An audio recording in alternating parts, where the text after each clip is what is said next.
Greetings, Mavericks and new viewers.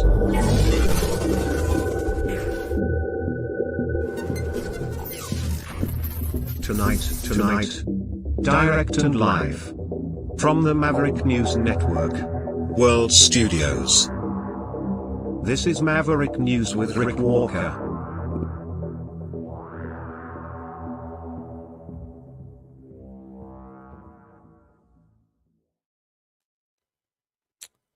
Election fever.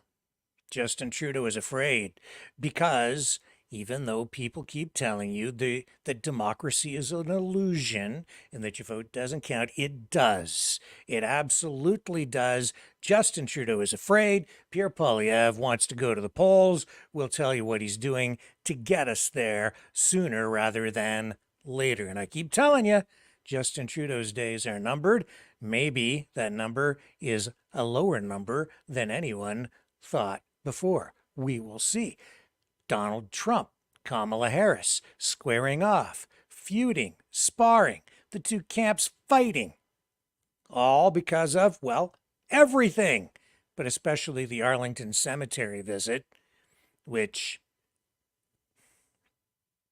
the Harris camp is trying to use to smear Donald Trump. J.D. Vance says Kamala Harris can, quote, go to hell. So much for civil public discourse. We have that and this massive terror plot that the CIA says it thwarted. Yeah, massive Taylor Swift terror plot. And to get the truth on that, what we're going to do is, what I've done is I've gone into the future to get next month's news today, and we are going to have the most up-to-date information from next month tonight in a Truespiracies segment right here on Maverick News. Plus, I'm really, really old, and I can prove it. Not that I'm happy about it, but today is my birthday, and I got a card, and it inspired me. So I'm going to take that inspiration and share it with you in the form of a little bit of a self-reflection and illustration to show you just how incredibly old I am. I really am a fossil. Don't go away. It's going to be a heck of a ride tonight.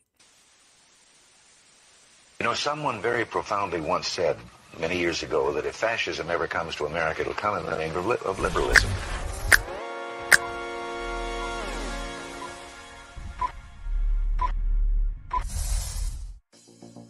Well, I think it's time we ask ourselves if we still know the freedoms that were intended for us by the Founding Fathers. If we lose freedom here, there's no place to escape to. This is the last stand on Earth. The entire world is watching. Every dictator, every crazy dictator in the world is watching.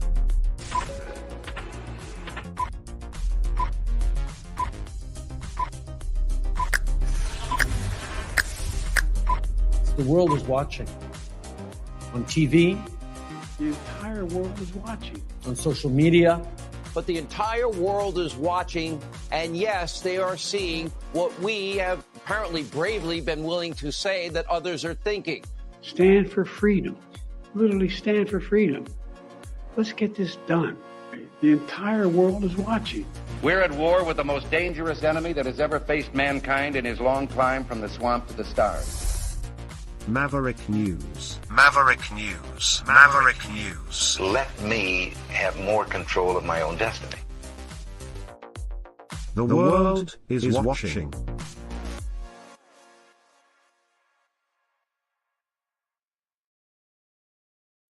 Let's start with this Trump stuff, because Trump has been campaigning, just wrapped up a speech in Michigan, where, of course, he's talking about the auto industry, electric vehicles. He, also responding to attacks from the Kamala Harris camp, and they are getting vicious. So this is a developing story in Trump's campaign. Apparently, we are being told tonight, was reportedly warned against taking photographs during that wreath-laying ceremony at Arlington National Cemetery earlier this week. So the event, held to honor service members killed during the Afghanistan war withdrawal, took a tense turn after an altercation, or a reported altercation, occurred, according to a defense official who spoke anonymously, of course, to the Associated Press. So here we go again with anonymous, unnamed sources. The incident, which took place Monday in Section 60, the burial site for military personnel who died in Afghanistan and Iraq, allegedly involved 2 Trump campaign staff members who, according to NPR, hardly conservative friendly, verbally abused, they said, and pushed a cemetery official who attempted to prevent them from filming and photographing the area.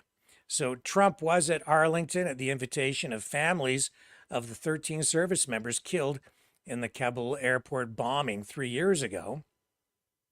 A statement from Arlington National Cemetery confirmed that an incident occurred and that a report was filed, but it did not provide further details. Cemetery officials emphasized that federal law apparently prohibits political campaign activities, including photography, within military cemeteries. What constitutes campaign activity?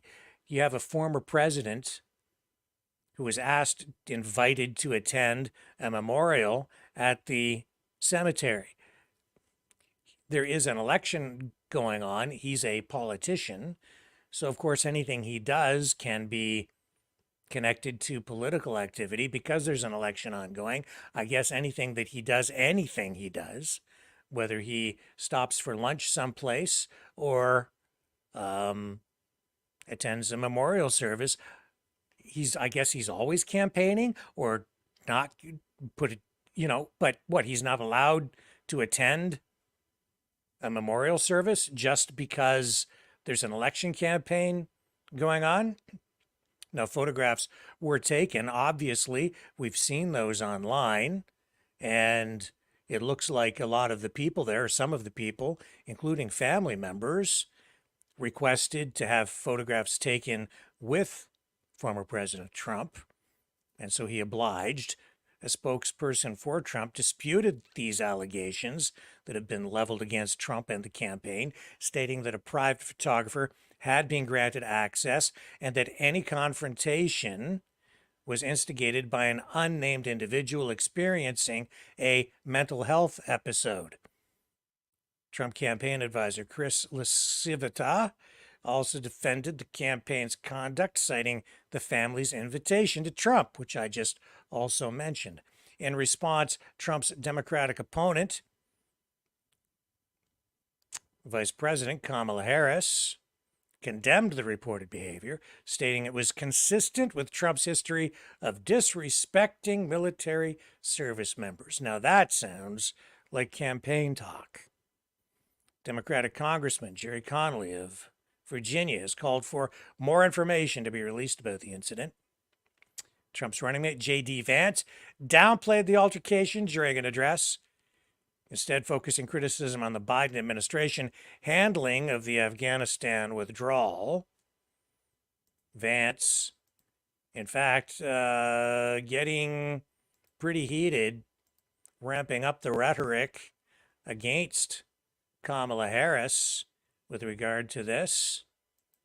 I'm going to run his clip here. First of all, let me bring it up.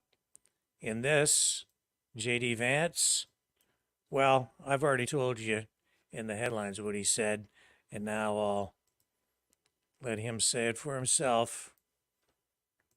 Kamala Harris is disgraceful. We're going to talk about a story out of those 13 brave, innocent Americans who lost their lives. It's that Kamala Harris is so asleep at the wheel that she won't even do an investigation into what happened, and she wants to yell at Donald Trump because he showed up.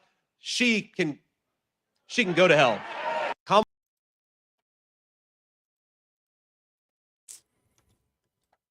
Getting pretty nasty out there.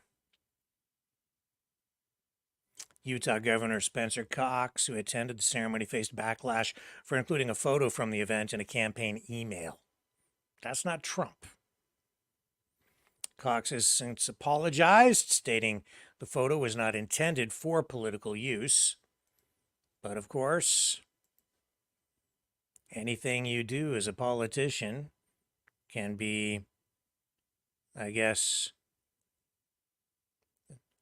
you can be accused of politicizing anything if you post anything on. You're a politician. There's an election on. Even if there isn't an election, Trump never really stopped campaigning. Even after the last election, he's just been campaigning ever since, over the past 3+ years. Rightly so. If he wants to be president again. And that's where it's at. He was in Michigan today campaigning. I don't know where all this goes. We'll have to see. I mean, they're just looking for anything they can throw at him, especially anything legal. We just saw this additional renewed indictment issued against him. And isn't it interesting that James Comey wouldn't bring charges against Hillary Clinton some 90 days before the election when she was running against Donald Trump, saying at that time that it would be, essentially, and I'm paraphrasing, but political interference. Different strokes or different rules for different candidates, I guess. Here's Trump in Michigan. Respect you. Ask the families of the 13 incredible service member heroes who died during the surrender of Afghanistan, which was surrendered by Kamala and Sleepy Joe, whether or not Kamala Harris cares about our young people and our military. Those incredible parents and sisters and brothers, they asked me to go yesterday to Arlington, and I did. And while I was there for a long time. It was very tough to get to because I was not in a good position to get there. It was very far away, but I did. I made it and I got there right on time. And I spent a lot of time there. And while I was there, those families that asked me to be there, they said, 3 families plus 1 soldier who was horrifically injured, both legs and an arm. And they asked me if I would be there, so I went. And while we were there, they said, could you take pictures over the grave of my son, my sister, my brother? Would you take pictures with us, sir? I said, absolutely, I did. And then I said farewell. I said goodbye. And last night I read that I was using the site to politic, that I used it to politic. This all comes out of Washington, just like all of these prosecutors come out of Washington. They all come out. They send their prosecutors into the DA's office. They send them into the Attorney General's office. These are bad people we're dealing with. So I go there. They ask me to have a picture, and they say I was campaigning. I don't need... The one thing I get is plenty of publicity. I don't need that. I don't need the publicity. But these are great people. And when you think about it, Joe Biden killed their children by incompetence. Should have never happened. Kamala killed their children, just as though they had a gun in their hand, by gross incompetence. And not one general or incompetent bureaucrat was fired for the most embarrassing moment in the history of our country. Yeah. And I don't think that, honestly, is an exaggeration at all. That was a disaster. That pullout, that was a complete disgrace, an absolute embarrassment for the United States on a scale that I don't think I've ever witnessed in my lifetime, and nothing I'm aware of from the past. And I've been around a while. Absolutely ridiculous.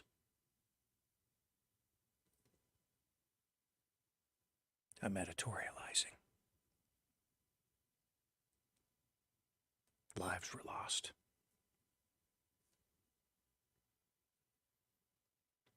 And Trump was there out of respect. Somebody's using this for political purposes. I don't think it was him.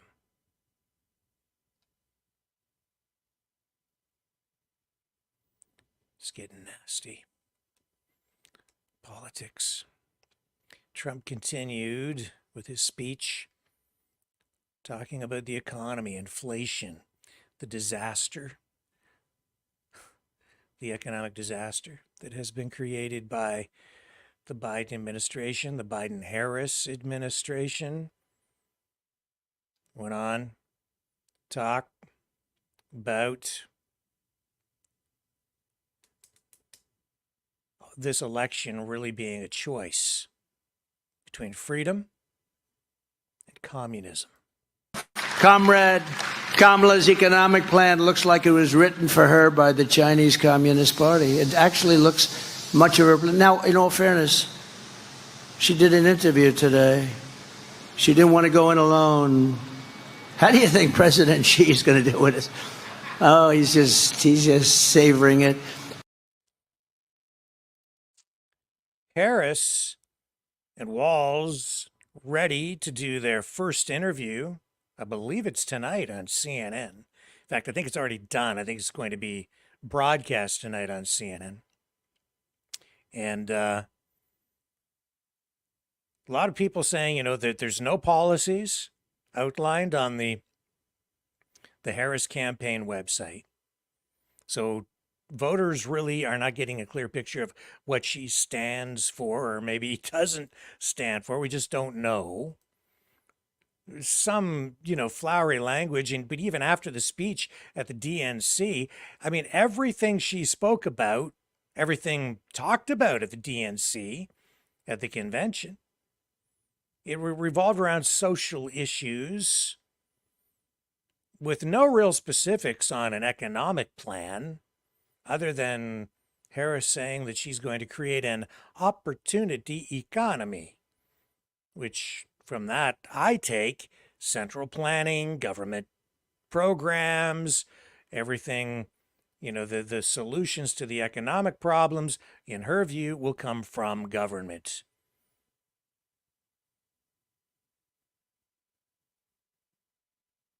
In order to fuel a robust economy, you need affordable energy. Some people wondering, where does Kamala Harris stand on the energy issue? Where does she stand on things like fracking? Conflicting information and conflicting statements coming out. It isn't clear now where she stands on that, or is it? I'm hearing some suggestions saying that, oh no, she would approve fracking if she's president, but not according to this. Question, I'm in favor of banning fracking. So, yeah, and starting with what we can do on day one around public lands, right? And then there has to be legislation. But yes, and this is something I've taken on in California. I have a history of working on this issue. And to your point, we have to just acknowledge that the residual impact of fracking is enormous in terms of the impact on the health and safety of communities. Yeah, so thank you. Well, if she bans that, the U.S. has got a problem, because a lot of the oil production right now comes from fracking.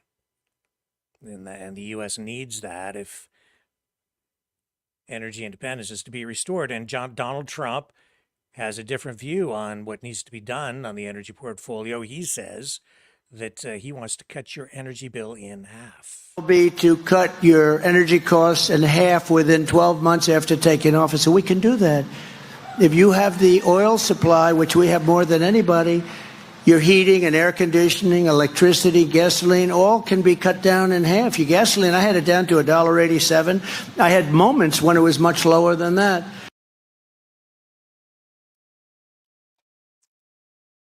So as I say, it's getting pretty nasty out there. Things are just ramping up, man. Just getting started, really. In terms of the nastiness. I hear people saying over and over and over again, you know, democracy is an illusion. Doesn't matter who you vote for. And I was thinking about that again, you know, overnight, and you know, that is a lie. The people who are telling you that your vote doesn't count are people who honestly just they don't want democracy. They say these things because they're either misinformed, misguided, or they honestly don't want democracy. They're opposed to democracy. They don't believe in democracy. And there are a lot of people out there at every turn right now. Every time I look at what's going on, I see people criticizing our country, criticizing our system. No faith, no pride. People have had their brains twisted by all of the negativity. I understand, I get it, but then I hear people saying things like, the democracy is an illusion. Well, so then what's their solution? Just get rid of the system, get rid of democracy. Well, if we don't have democracy, why do you need to get rid of it? If the democracy is just an illusion anyway, because they would want even more authoritarianism than we have right now. No question, the system that we have is open to abuse. No question, we have problems, but don't you want democracy? I want democracy. I want to be able to vote. I want a voice. I want my voice to count. I want your voice to count. I want everyone to have a vote, a say. So I want to fix the problems, or at least try to. And you know, democracy is messy. It's chaotic.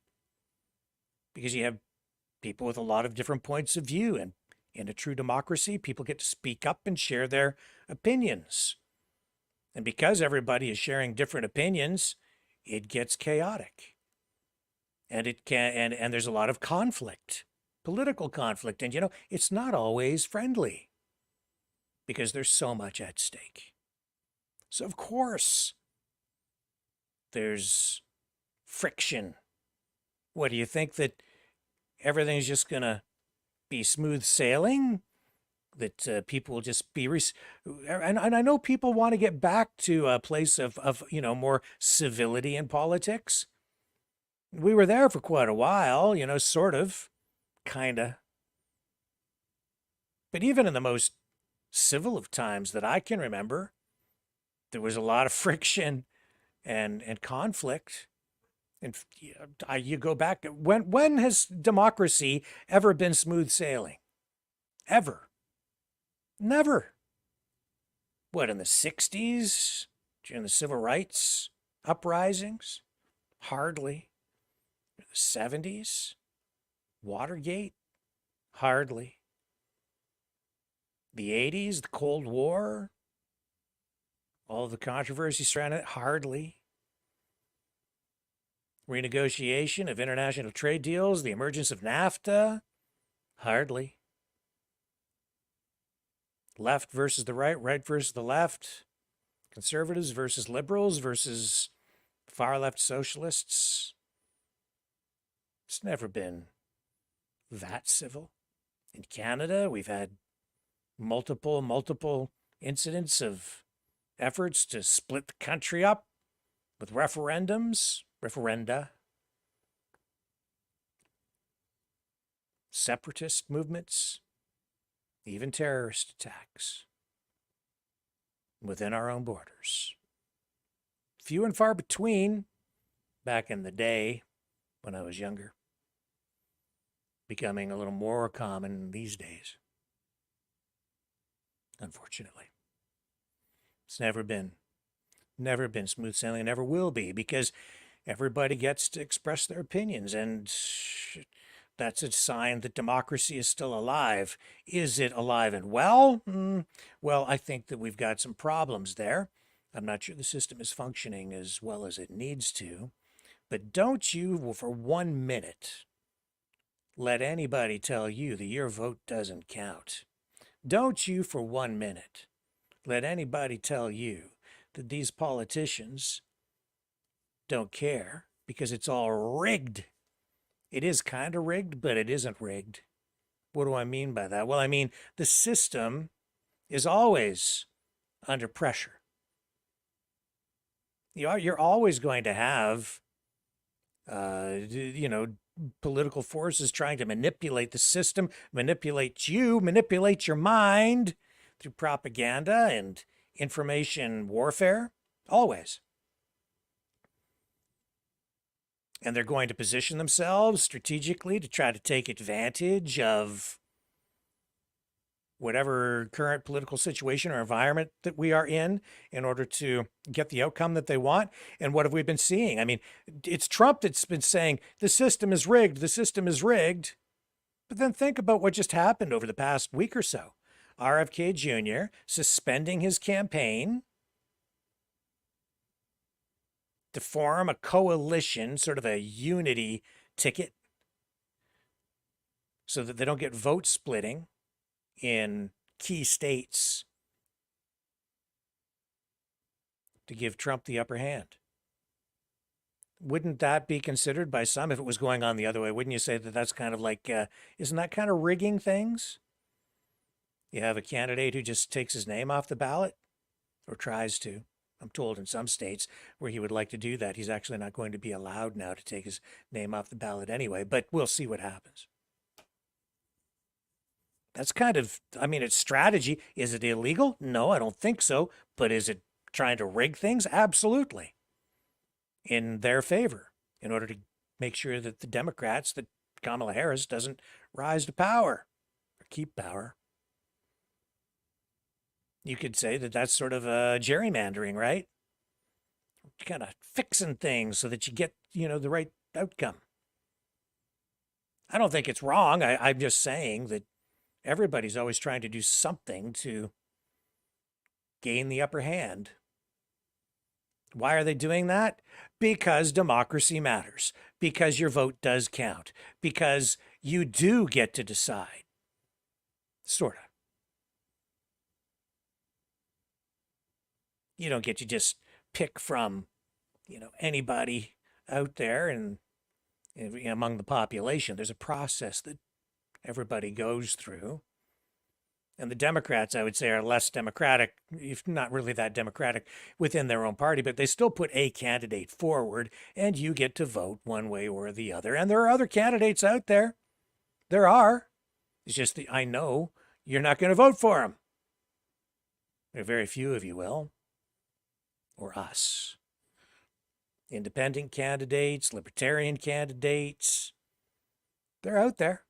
Go ahead. You want choice? You've got it. In Canada, you have choices too. There are a lot of different political parties in Canada.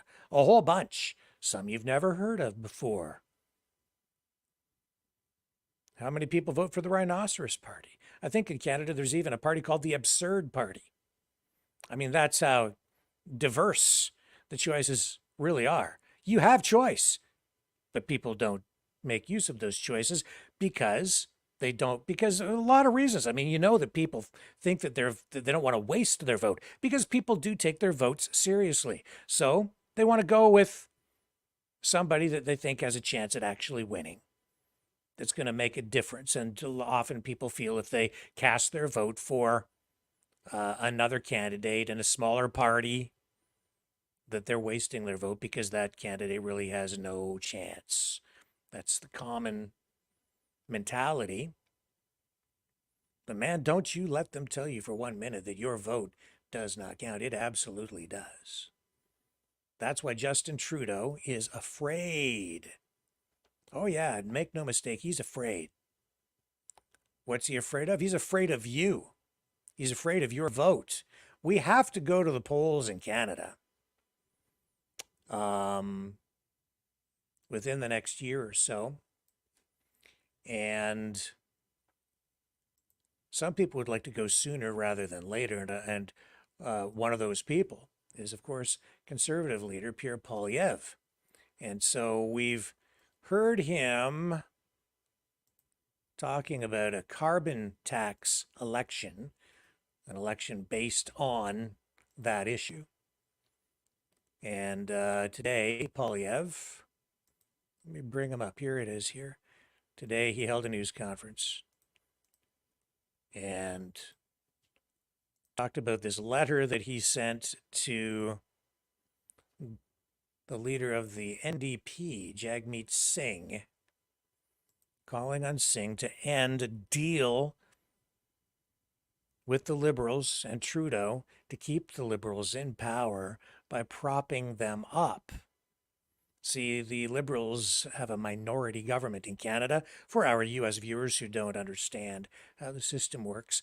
And if there is a key vote on, say, something like a budget, a confidence vote, a vote that can result in a vote of confidence, like a budget, the NDP has agreed to vote in favor of key pieces of legislation along the way to make sure that confidence is maintained in the government, that they'll support them and basically keep Trudeau in power.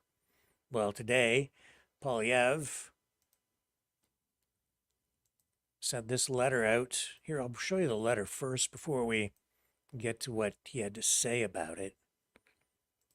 This is a letter that he sent to Jagmeet Singh, leader of the NDP. He says, Mr. Singh, when you agreed to join the costly coalition to keep Justin Trudeau in power, you promised it would make people's lives more affordable. Yet by your own admission, your coalition has been a disaster for working Canadians. Earlier this month, over 2 years since you joined the Trudeau government, you admitted that when you go into the grocery store and you're buying your groceries, you're spending more than ever before, and you're leaving with less than ever before. Not only have the NDP Liberals not made things more affordable, everything costs much more. Families now pay $700 more for food this year than they did last year, and millions of Canadians are having to line up outside of food banks. A quarter of kids go to school without enough food, despite grand promises of food programs. Canadians are eating less, skipping meals, and buying less healthy food just to try and make ends meet. You claim to represent the workers, but you abandoned them to keep Trudeau in power as part of your costly coalition. The Prime Minister's office told journalists there would be big cabinet shuffle to reset and reverse the NDP Liberal government's many failures. It never happened. All the ministers who gave us rising crime, costs, and housing remain. This spring, you supported Trudeau's decision to hike his carbon tax by 23%. As part of his plan to hike the tax by 300% by 2030. You helped Trudeau pass his budget that poured $60 billion of wasteful spending onto the inflationary fire. Canadians can't afford or even endure another year of this costly coalition. No one voted for you to keep Trudeau in power. You do not have a mandate to drag out his government another year. Mr. Singh, I know that you are eager to avoid an election so that you can qualify for your $2.2 million taxpayer-funded pension in February. But it's time for you to put the people before your pension. Pull out of the costly coalition and vote non-confidence in the government this September to trigger a carbon tax election in October of this year, where you will forever be known as Sellout Singh.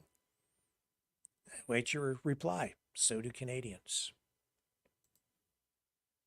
Powerful letter, and that nickname has a certain ring to it. I think it might stick. I think Sellout Singh might just stick to the leader of the NDP. Hardly something that he can afford to have stuck to him as he ventures into the next federal election. Now, let's find that clip, shall we, of Pierre Poilievre talking about this very issue.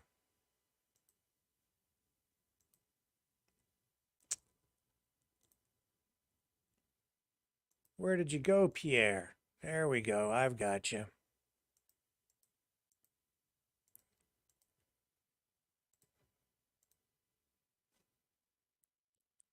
Here's Pierre Poilievre talking about the carbon tax election that he wants.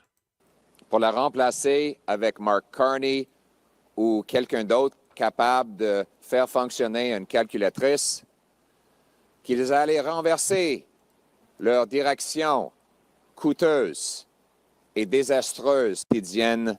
Message aujourd'hui, Justin Trudeau sur le secteur forestier, droit des chasseurs et English.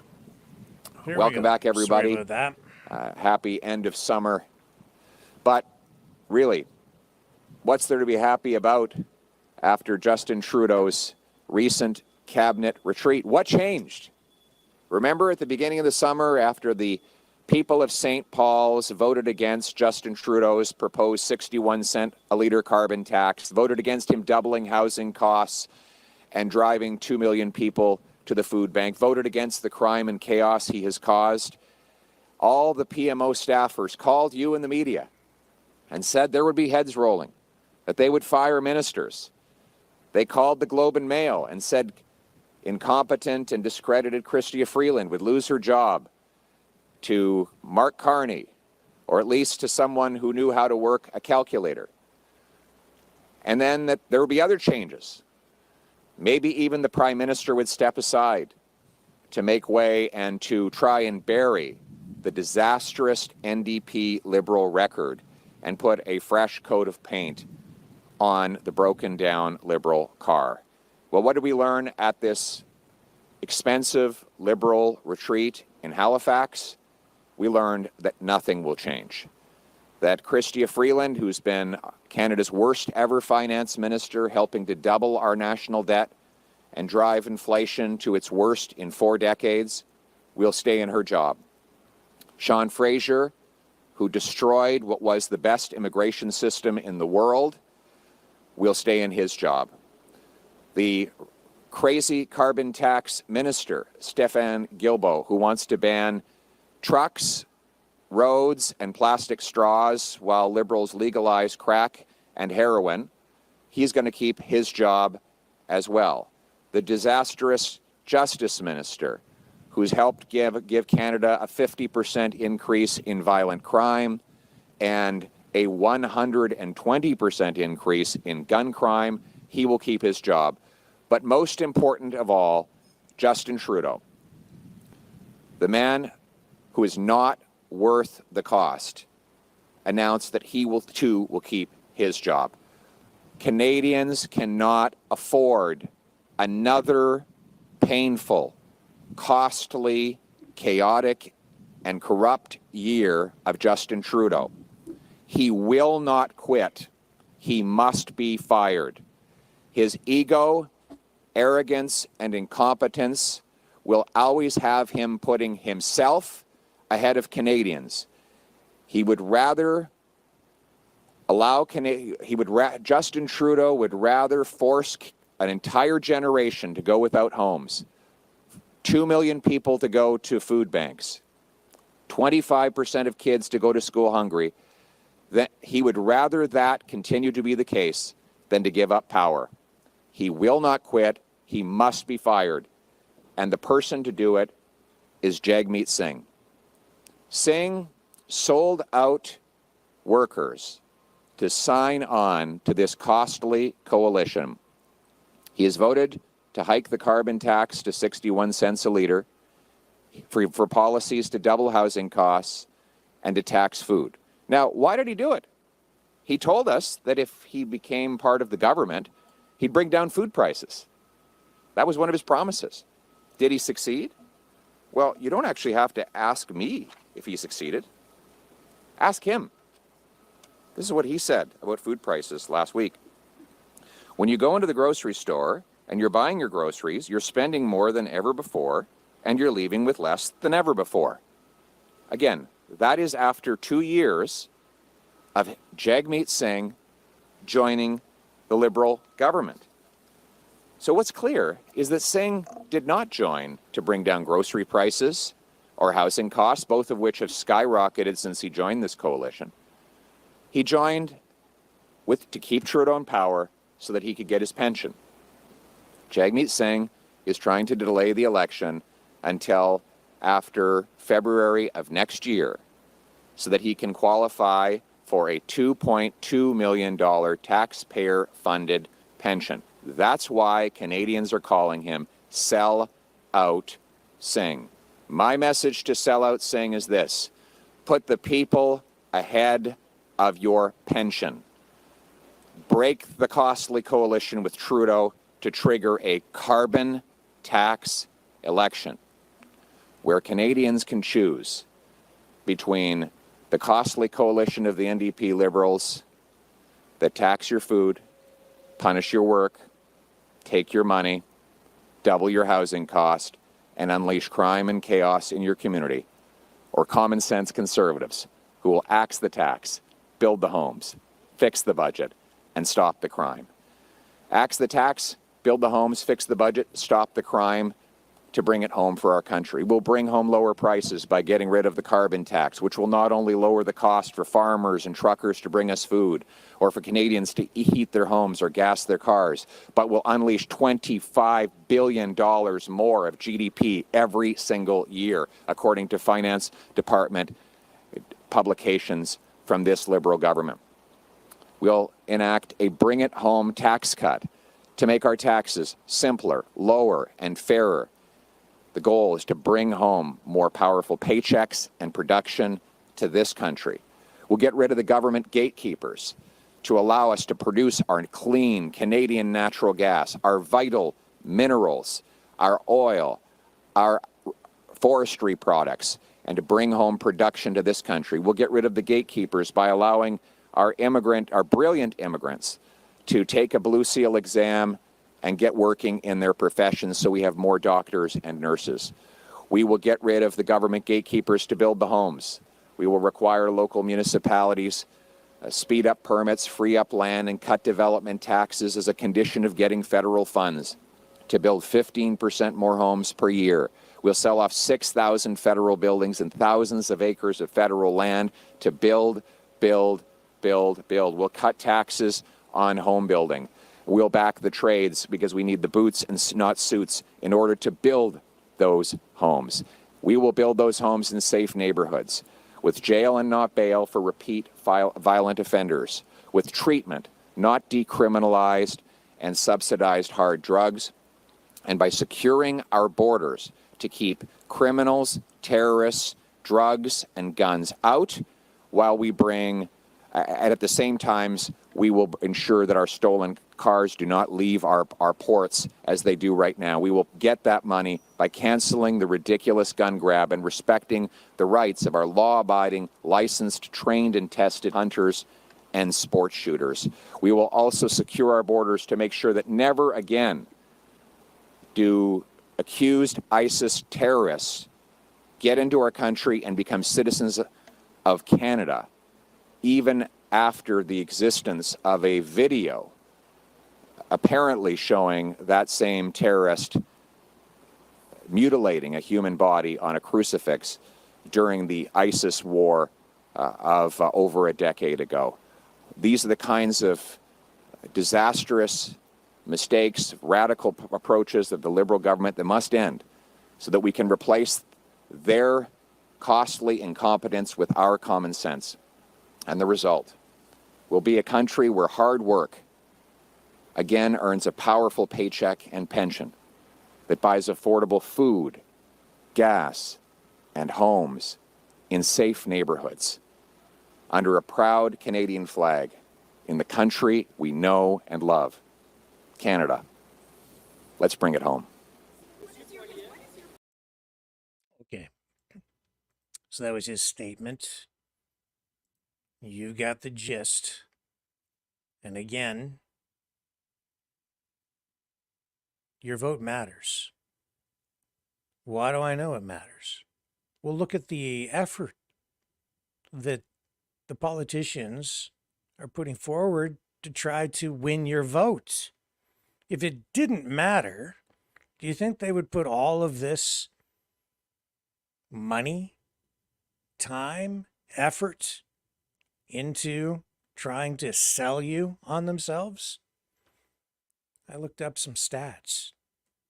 In the 2021 Canadian federal election, the major political parties reported the following campaign expenditures.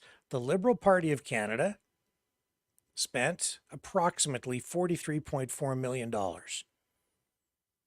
And that amount covered all the costs of the candidates and Central Party activities. Keep in mind, this is Canada. We're nowhere near as big as the United States, but that's still a sizable chunk of change. The Conservatives spent about $35 million in the last election. The New Democratic Party, $24 million. The Bloc Québécois, $5.5 million. The Green Party spent about $1.3 million. And the People's Party, which didn't elect any members of Parliament, spent about $1 million. I just went over the financial statement from the PPC earlier this week. Maxime Bernier taking home a paycheck of about $100,000. But look at the amount of money that they spend to try to influence you. Why? Because your vote counts.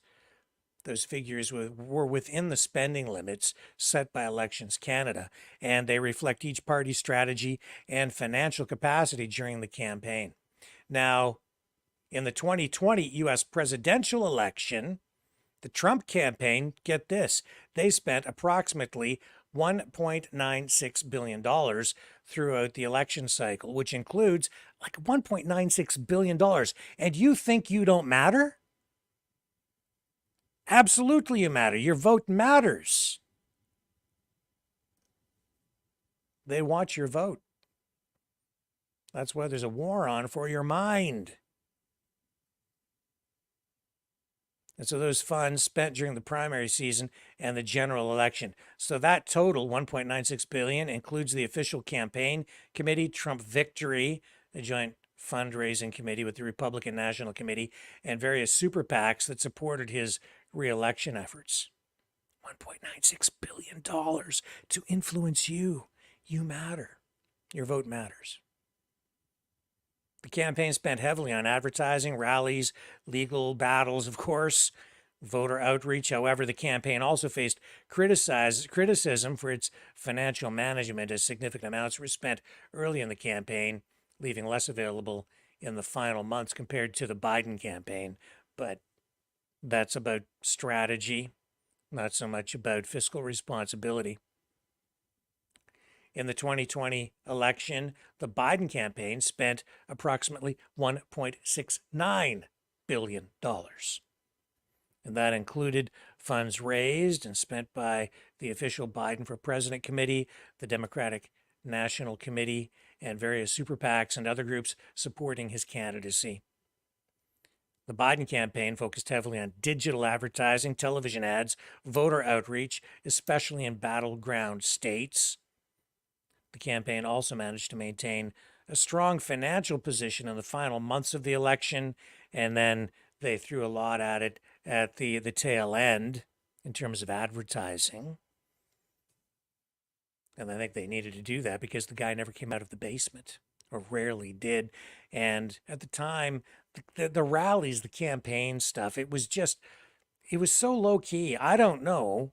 Well, I think I do know, and I think you know too, what also kind of went on to influence the outcome. But your vote still matters. They're going after your vote.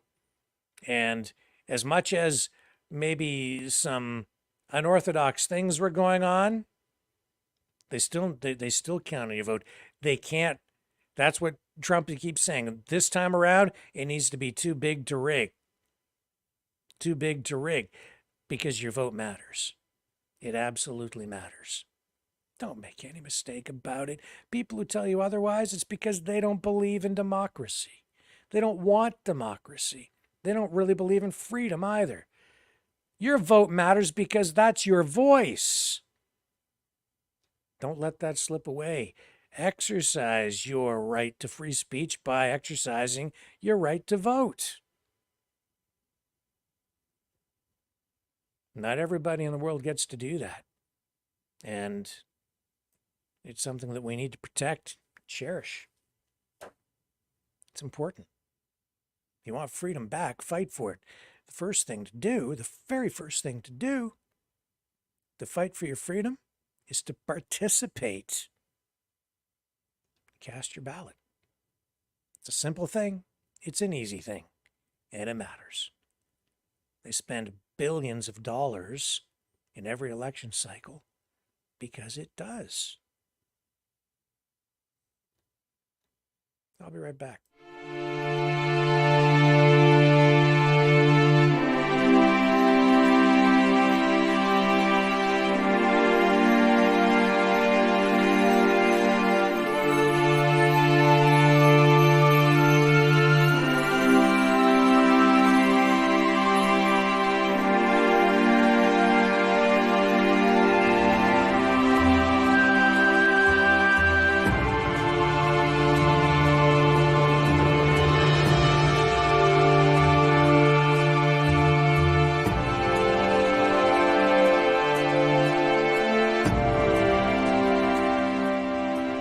Maverick News. The world is watching.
Maverick News.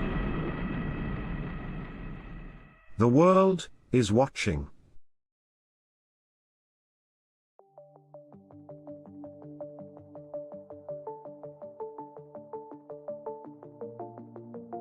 Greetings, brave Mavericks. Our quest for truth continues. We go beyond fake news. Together we expose propaganda. Together we pull others out of rabbit holes. We are maverick thinkers. We are all unique individuals, defenders of individual rights and freedoms, credible, trusted, grounded in reality. Maverick News, Maverick News. Defending free speech, free speech. Donate at freedomreporters.com. Do it now. Tomorrow may be too late. Maverick News. The world is watching.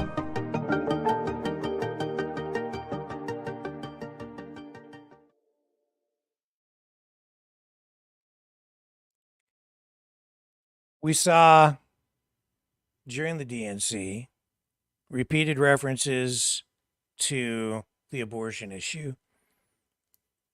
The Democrats, the Harris-Walz campaign, taking abortion, using that as, I think it's almost like the main plank in their campaign platform.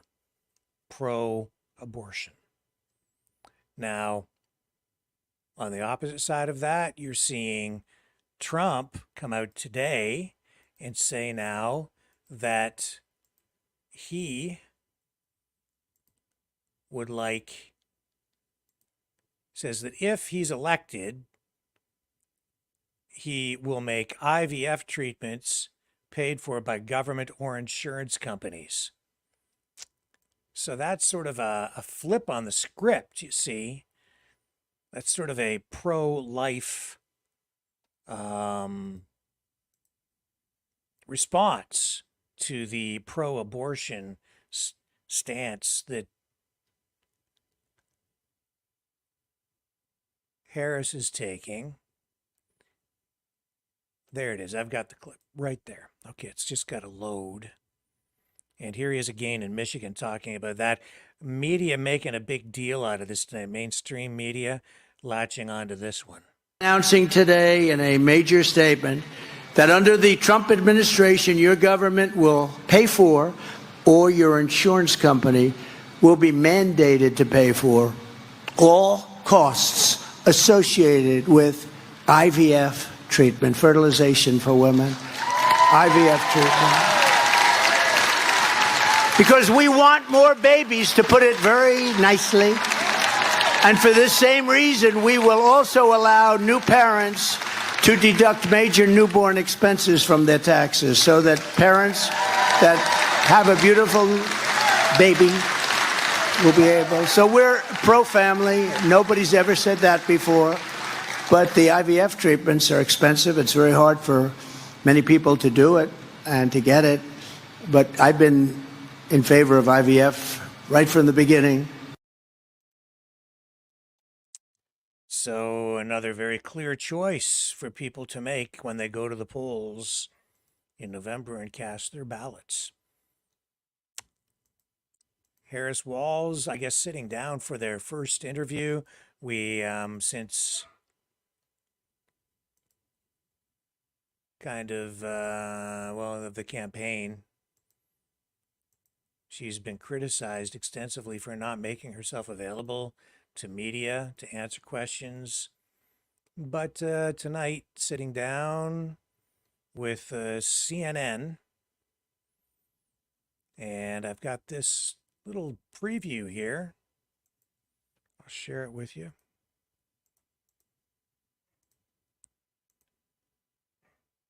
I'm just not sure.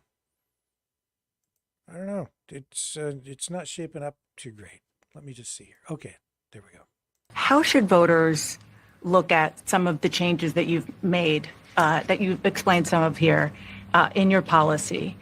Is it because you have more experience now and you've learned more about the information? Is it because you were running for president in a Democratic primary?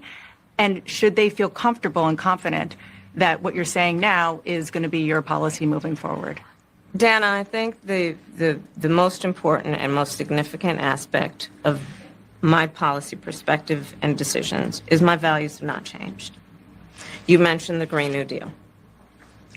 I have always believed, and I have worked on it, that the climate crisis is real, that it is an urgent matter to which we should apply metrics that include holding ourselves to deadlines around time.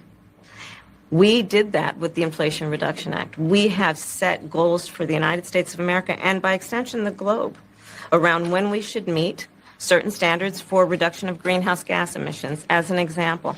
That value has not changed. The Inflation Reduction Act and the Green New Deal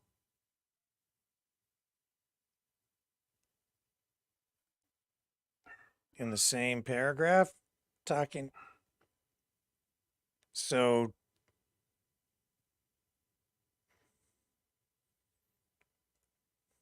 what the hell is she talking about? She's all over the map there. Like it's just that was a brain scrambler. I guess what it is she is, to her, economic policy is the Green New Deal, which is inflation.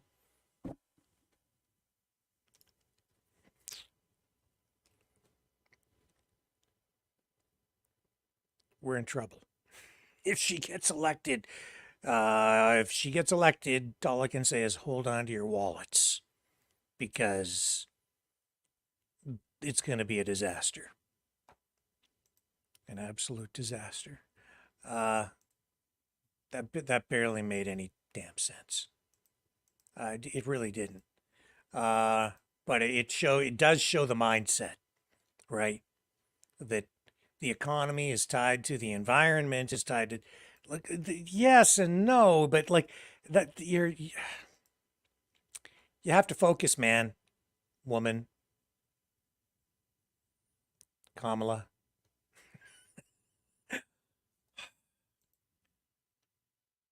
It's so frustrating to listen to this stuff. Oh my God. Okay, let's move on. What's going on in other parts of the world? I was going to show you this stuff with Canada's housing minister talking about new housing sites in Ottawa, but I don't think I'm going to bother. We know what they're doing. They're taking federal land. The only thing that I found interesting about the minister's comments today is she said that, well, she was making reference to home ownership. But when Justin Trudeau talked about this housing plan, he was talking about taking federal land in certain sites, like old military bases and so on, and building housing on it to lease it to people, specifically mentioning leasing in his promotional video, which we ran for you last night. She made reference to the Canadian dream of home ownership today during her statement, and leasing is not owning. So I don't know where the disconnect is there, but it was very clear from Justin Trudeau that he's focused on leasing homes to people, building homes and leasing them. That's not achieving the dream of home ownership. That is also not an equity builder for anyone living in those homes, because you never own it when it's leased, unless it's some sort of a lease to own deal, which might come later. But that's not what Justin Trudeau is talking about. We're talking about perpetual renters. Now, on the international front, I was going to talk about Ukraine first, but no, I think what we'll do is talk about what's going on in Gaza first. You know what? Let's just backtrack a little bit before we get out of the whole election thing. Let's just pull up this clip of Justin Trudeau, shall we? Just talking about, well, he's responding to the pressure from Poilievre. This is not a brand new clip, but worth a note. Here we go. Just give him a little bit of equal time. Pierre Poilievre used you for photo ops to pretend he's a friend to working people. But the truth is, he's a phony. He thinks you're all suckers. But above all, he's scared of you. Like every conservative before him, he's scared of what workers can accomplish when they organize. He's scared because when workers organize, they demand better. They push to make government work for working people. But most importantly, he's scared of you because he thrives on chaos, on despair, on division. And unions represent the opposite of that. You're organized, you're hopeful, and you're united in pursuit of one goal: to deliver real progress. Well, I'll tell you what, our Liberal government is not afraid of empowering workers. We're not scared by unions. As soon as we took office, we repealed the Conservative Bills 377 and 525. He's afraid. He's afraid of the unions. He's afraid of all of us. He's afraid of the people. He's afraid. He needs bodyguards everywhere he goes. Don't tell me he isn't afraid. Of course he's afraid. He should be afraid. There's healthy fear there, because some people really, really don't like him. And I'm not advocating for any kind of, improper behavior with regard to Justin Trudeau at all. Do not do anything stupid, period. But he is very afraid. He's very afraid of your vote. He's afraid of those unions, much more so than Pierre Poilievre is. Justin Trudeau is afraid. It's the other way around. Poilievre is afraid too. All the politicians are afraid.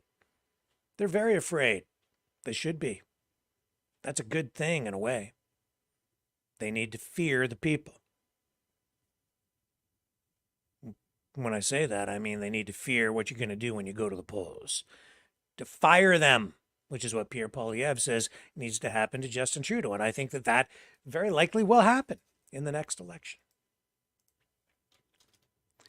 Let's just take a look, shall we, again at the current polling to show what level of, where the fear level should be. 338 polls. Here we go. Let's find out where we're at right now with, again, yes, if there were an election today, it would be a landslide Conservative victory. Massive, historic. That's how unpopular Justin Trudeau is.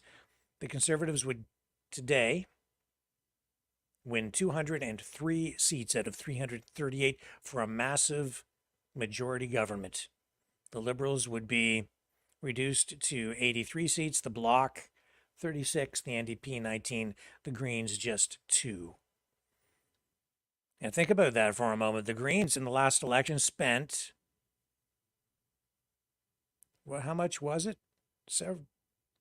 It was several $1 million, if I remember right, to elect. I think right now they only have one. Elizabeth May. How many Green Party MPs are there in Canada? Let me just look that up.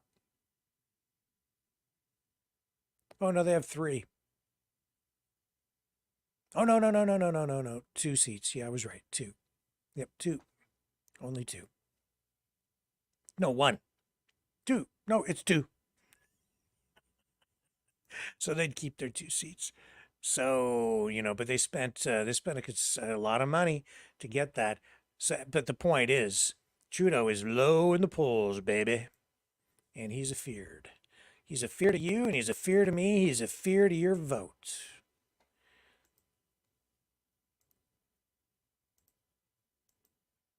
All right.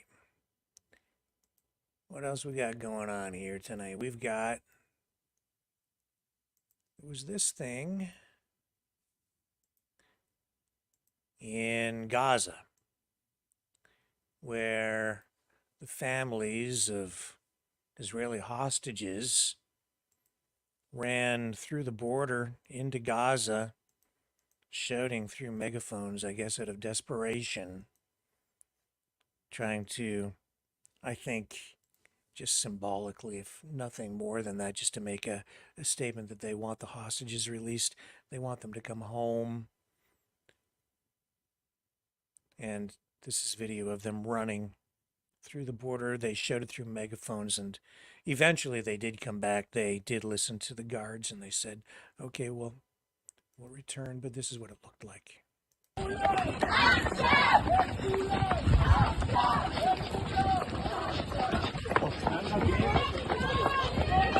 Sending a message.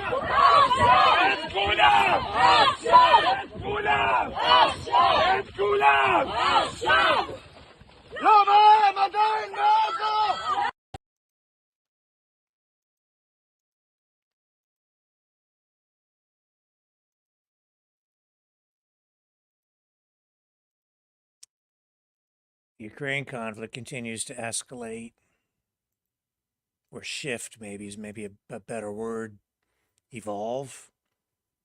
Things have changed. No doubt about it. Now,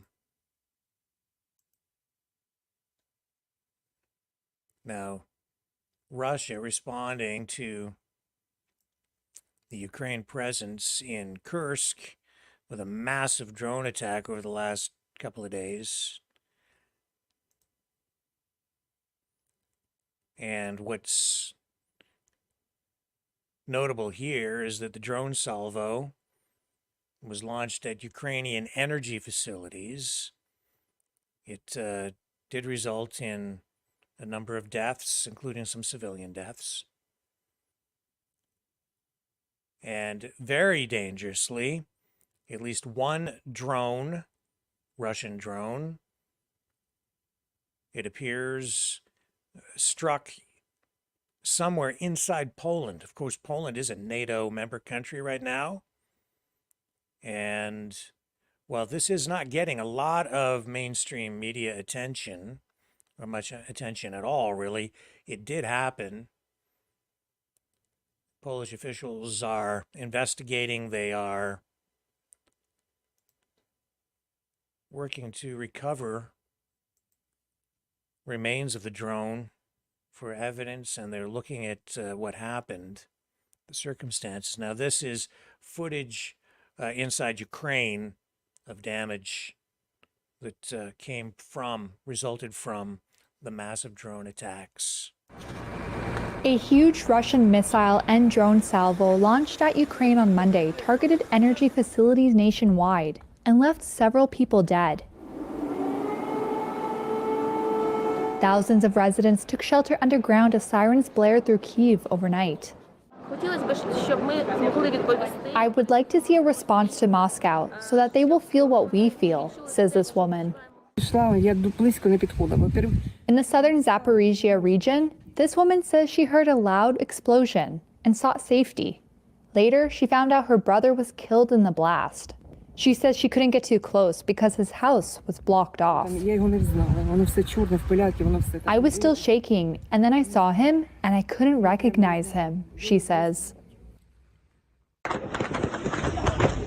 Ukrainian officials say Russia launched more than 200 missiles and drones in the attack. And neighboring NATO member Poland reported a drone had probably entered its airspace during the bombardment. Kyiv said the attack targeted power or other critical infrastructure in at least 10 regions. This is the aftermath of a strike on one power plant. Power cuts and water supply outages were reported in many areas, including parts of the capital. President Volodymyr Zelensky said work was already underway to get power flowing again. Monday's attack was the most intense in weeks. It comes as Ukraine is claiming new ground in a major cross-border incursion into Russia's southern Kursk region. Meanwhile, Russian forces are steadily inching forward in Ukraine's east. Both Russia and Ukraine deny deliberately targeting civilians.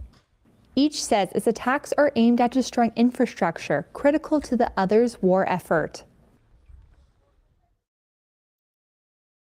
And the war of words continues.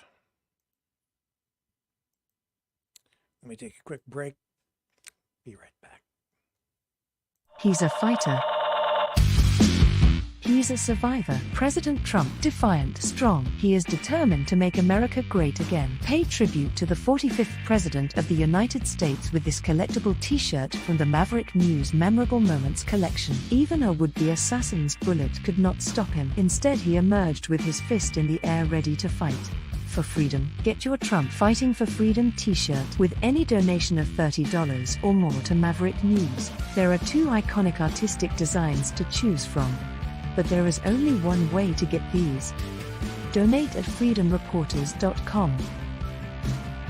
Support free speech. Free media. Support Maverick News. Call 1-866-248-1490 or order online at supergeeks.tv.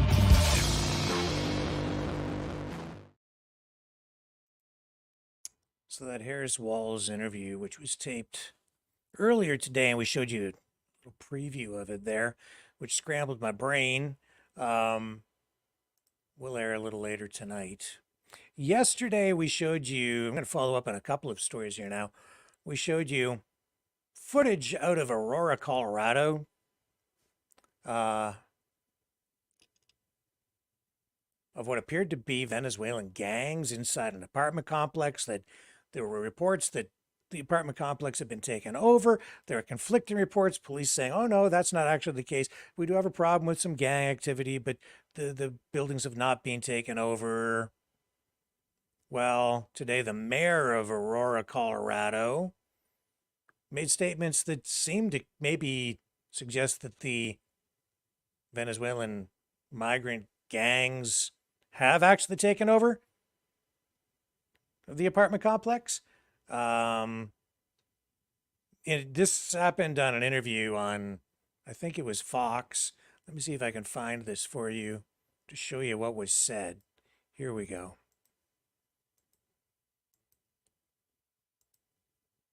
So, again, conflicting reports. Take this for what it's worth. Truth. Here we go. So there are several buildings actually under the same ownership, out-of-state ownership, that have fallen to these Venezuelan gangs. I'm trying to walk it back and do the investigation as to how there's a concentration of Venezuelans in these three buildings. Somebody put them there, and somebody funded it. Whether it's federal government or not, we're trying to find out who. These gangs apparently are attracted to where there's a concentration of Venezuelan migrants, and so they've in fact have kind of pushed out the property management through intimidation and then collected the rents. We have now or have had it is ongoing operations with a task force of local law enforcement, state law enforcement partners, and federal law enforcement partners to root them out. And arrests have been made, but these operations are still ongoing. With the arrests that have been made, are these confirmed gang-affiliated members? You know, this is an organized criminal effort. Whether it's Tren de Aragua, that remains to be seen. But it really doesn't matter. I mean, if they're Venezuelan migrants and they're conducting crime in an organized manner, they're a problem. So so you're able to confirm that this Venezuelan gang has indeed taken over at least some of the buildings. You're saying at least two of the three. And what I just heard from you is you don't know how they ended up there. And you even made a suggestion that they could have been sent there by federal officials. I heard you suggest. Well, I mean, do you have any reason to believe that to be the case? So here's the problem. I think we're a victim of a failed policy at the southern border, because what you have, Venezuela does not according to my law enforcement, Venezuela does not cooperate with the United States in sharing criminal histories. You've had a third of the country leave. You've had these massive waves of migrants coming across the border that many of them crossed the border illegally, were arrested, asked for political asylum, were not adequately vetted, were released into the country. The city of Aurora, we did everything we could to quite frankly keep them out of the city, because it's not our problem. This is a federal problem. This is a problem borne by the federal government. But what we're trying to find out, and what I believe occurred, was that federal agencies worked with some of our local nonprofits and put them there. Now, most of these people are very good people. But there's a criminal element that, from what I understand, what law enforcement is briefing me, that often follows them, intends to exploit them within their own migrant community. And so we believe that is happening now. Now, we're the 51st largest city in America with over 400,000 in population. This is only several apartment complexes. Yeah. But nonetheless, I'm not going to surrender any part of this city to a criminal element. With all due respect, it's no longer, just in the hands of the feds when you've got, we've heard reports that this gang has green-lighted its members to attack your local police. What are you doing about that, Mayor? Well, we're aware of that in the Denver metropolitan area, that there are elements of Tren de Aragua here. And so, we're, in terms of how our police operate, the tactics, what they're doing to protect themselves is our number one priority. That's scary. There's just no other word for it. You know what else is scary? And probably not getting, it scares me. All this talk about a terror plot involving ISIS and the Taylor Swift concert, and the CIA saying that they uncovered the plot, foiled it. Here's one of the reports making reference to all of this on CNN. The CIA saying that the plot was to kill thousands of people. Not like one or two or a handful, thousands of people. And it's just not getting much coverage. I want to talk about it tonight. Here we go. The latest.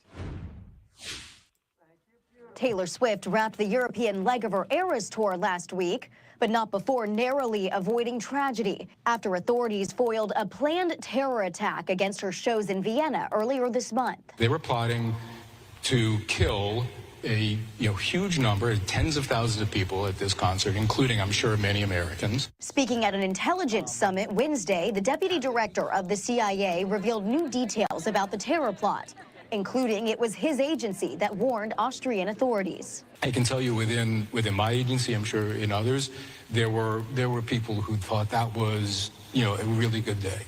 Not just the Swifties in my workforce. 3 suspects are in custody, and authorities say the mastermind, a 19-year-old Austrian man, was inspired by the Islamic State. They believe he was planning to attack outside the stadium with knives or homemade explosives. It's actually really sad that this is actually the world we live in. This concert used to be a safe space for everyone, and now it's just a threat. All 3 of Swift's Vienna concerts were canceled after the plot was discovered. On Instagram, the pop star said, "The reason for the cancellations filled me with a new sense of fear and a tremendous amount of guilt because so many people had planned on coming to those shows. But I was also so grateful to the authorities because thanks to them, we were grieving concerts and not lives." Around 65,000 fans were expected inside the stadium for Taylor Swift's Vienna shows, with another 30,000 expected to gather outside. In Washington, Rebecca Castor, Fox News.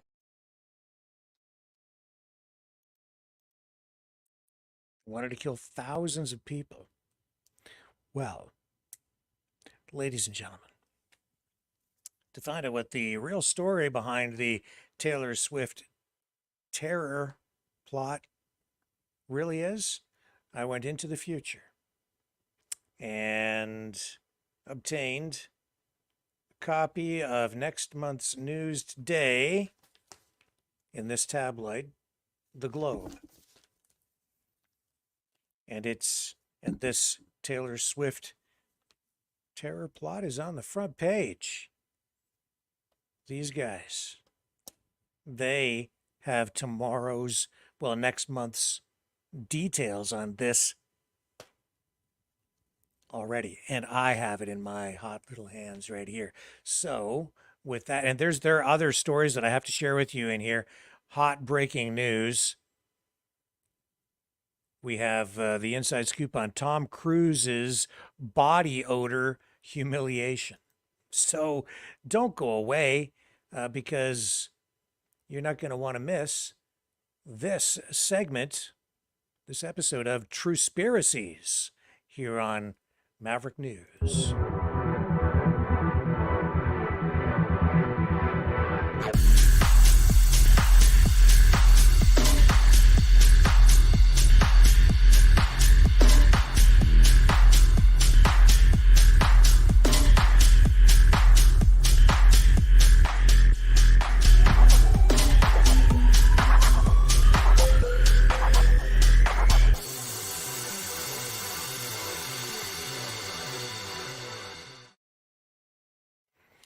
Now, I have to say, sometimes if you want the real news, you do have to go to these tabloids.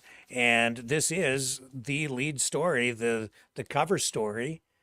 The Taylor Swift Target of Terror piece is it's an explosive, untold story. I haven't read it yet. I'm going to share it with you for the first time right here on Maverick News on Truespiracies. Next month's news today, Alex Jones, eat your heart out. We're going to tell you why ISIS fanatics hate the spunky singer and how the CIA caught concert bombers. And we'll get an answer to this question in this subheading. Will it happen again? Will it happen again? They're going to tell us, I guess. So let's find out what the inside scoop is on this huge world exclusive. Here it is here, the Taylor Concert Terror Bomb Plot. Tay-Tay and her tatas. I mean, yeah, well, for those of you who are regular viewers, you'll know why I said that. It's because we had another world exclusive story from the future in the past on a past episode of Truespiracies. Anyway, Taylor Concert Terror Bomb Plot, and that story was about Taylor's tatas.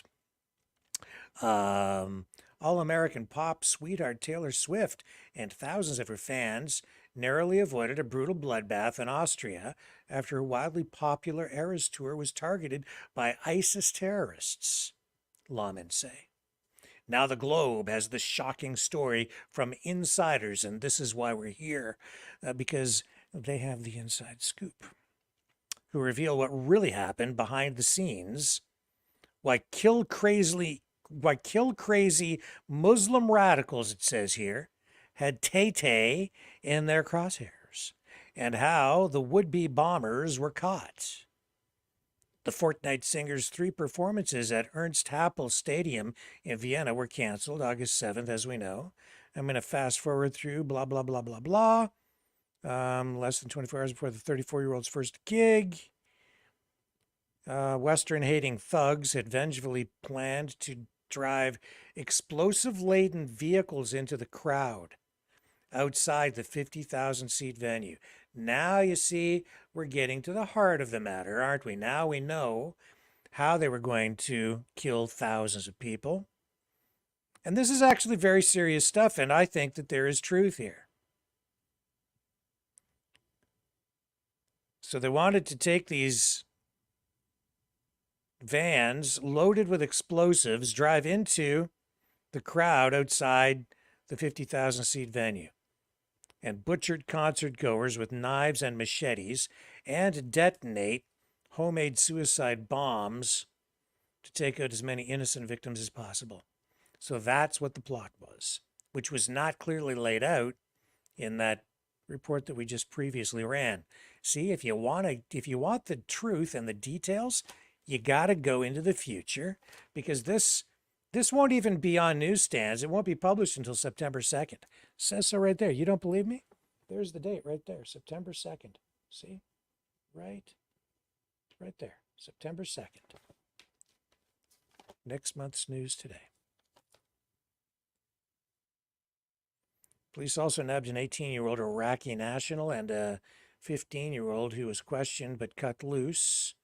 A 19-year-old Austrian with North Macedonian roots, identified as Baron A., who lived about 50 miles south of Vienna in the town of Ternitz, was pegged by law enforcement as the evil mastermind who recruited a 17-year-old Turkish-Croatian accomplice to work security inside the stadium.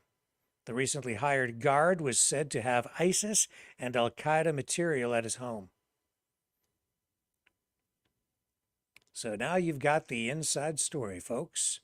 Barron is suspected of obtaining deadly chemical components from his unwitting dad's stainless steel plant employer, where the teen briefly had an apprenticeship as a salesman. Authorities say they found ingredients used to make triacetone tripixaride, TATP, a type of explosive favored by ISIS.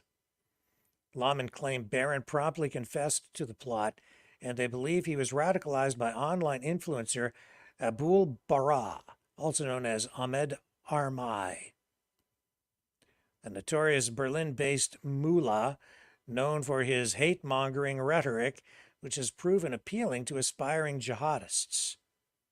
Young kids and teens want to be loved, it says here, and that is why it is easy to transform them into evil beings. Spanish private eye Julian Peribafayez. It's broken up in here into two lines. Peribafayez. Okay. Told this tabloid. Investigators suspect Barron pledged his allegiance to ISIS, quickly quitting his job on July 25th, growing a long beard, and telling people he had big plans. Scary stuff, man. Could you imagine? Yeah, I can imagine, because we're seeing more and more violence as time goes on. There's a worldwide revolution underway, folks. Make no mistake. Here's the sad thing. There's so much distrust and dislike of our law enforcement authorities these days that even though the CIA clearly did thwart a serious terrorist attack in which thousands of people might have been killed, they're not getting the credit they deserve. Because there's been so much propaganda surrounding the CIA for so long that even here, I think we're going to see so much propaganda pushback on the other side that people will say that it wasn't even true. That's unfortunate. Damned if you do, damned if you don't. Brings me to a thought, you know. This arrest of the Telegram founder in France.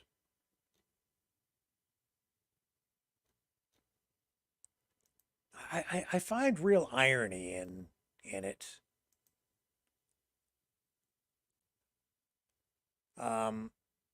Just to kind of give you, to give you the perspective that shows me the dysfunctionality of our society right now, and even the consumption of news information, and the way that it's all twisted and turned upside down and inside out right now, and the way people's thinking doesn't seem to progress logically to me.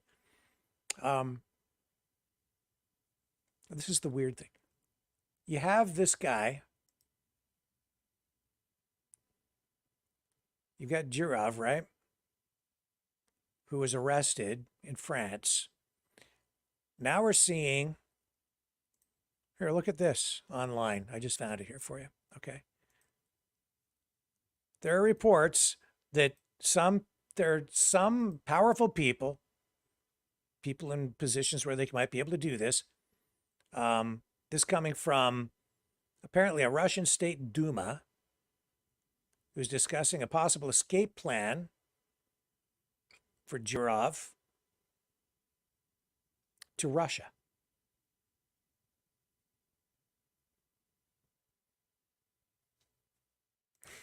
Okay, so he was released on bail yesterday, by the way, in case you didn't know that. But here's the thing that gets me. This guy is being propped up as some sort of a hero of free speech, a defender of online privacy, even though his platform has been criticized for maybe not being secure at all.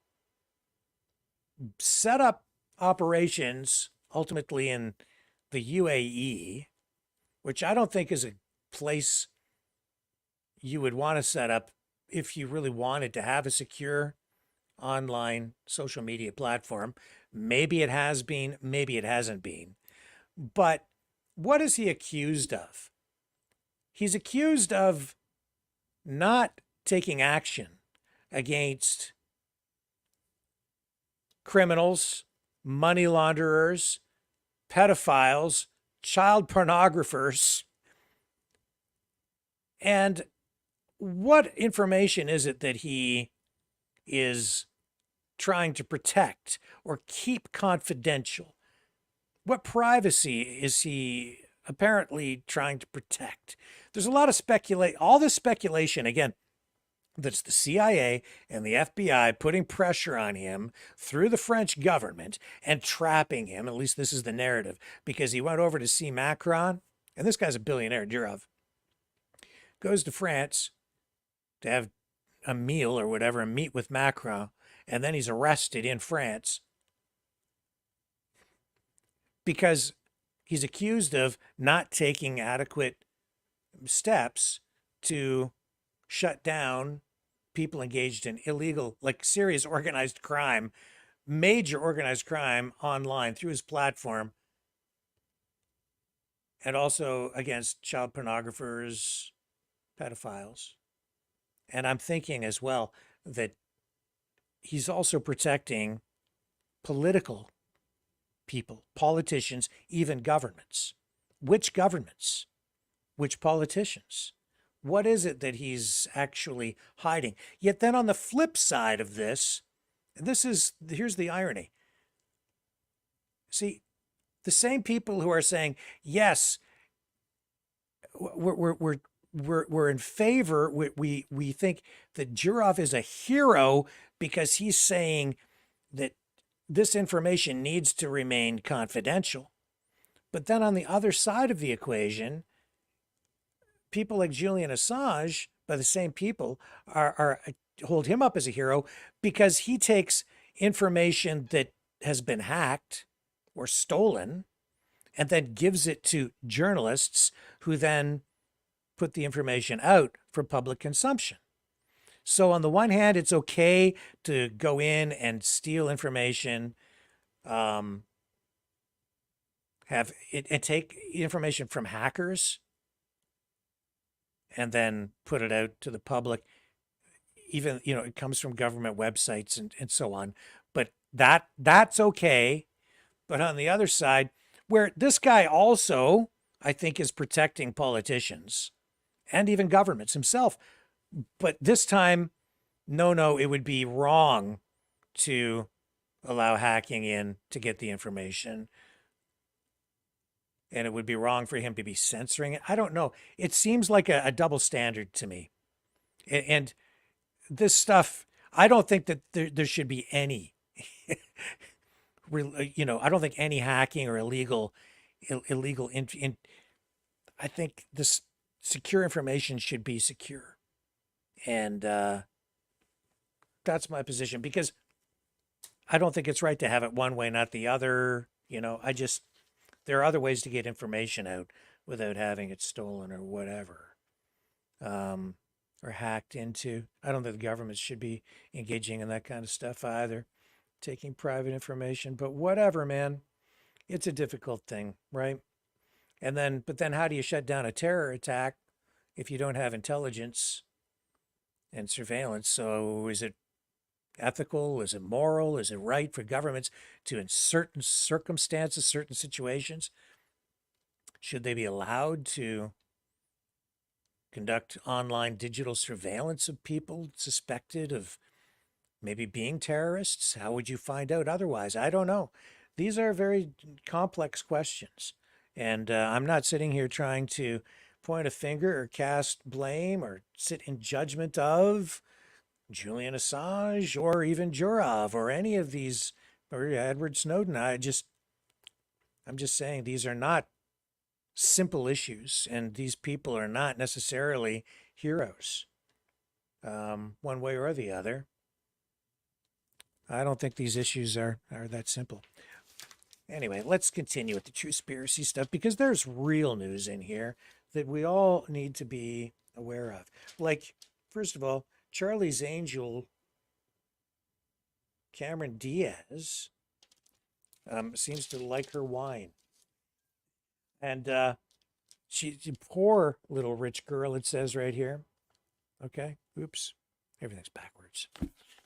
So here's Cameron. Now, my question is, and it's not clear from this photo or from the headline accompanying it, did Cameron, like, polish off the entire bottle herself? It says Charlie's Angels corker, Cameron Diaz, drains a bottle while serving up wine in New York. She drained the bottle.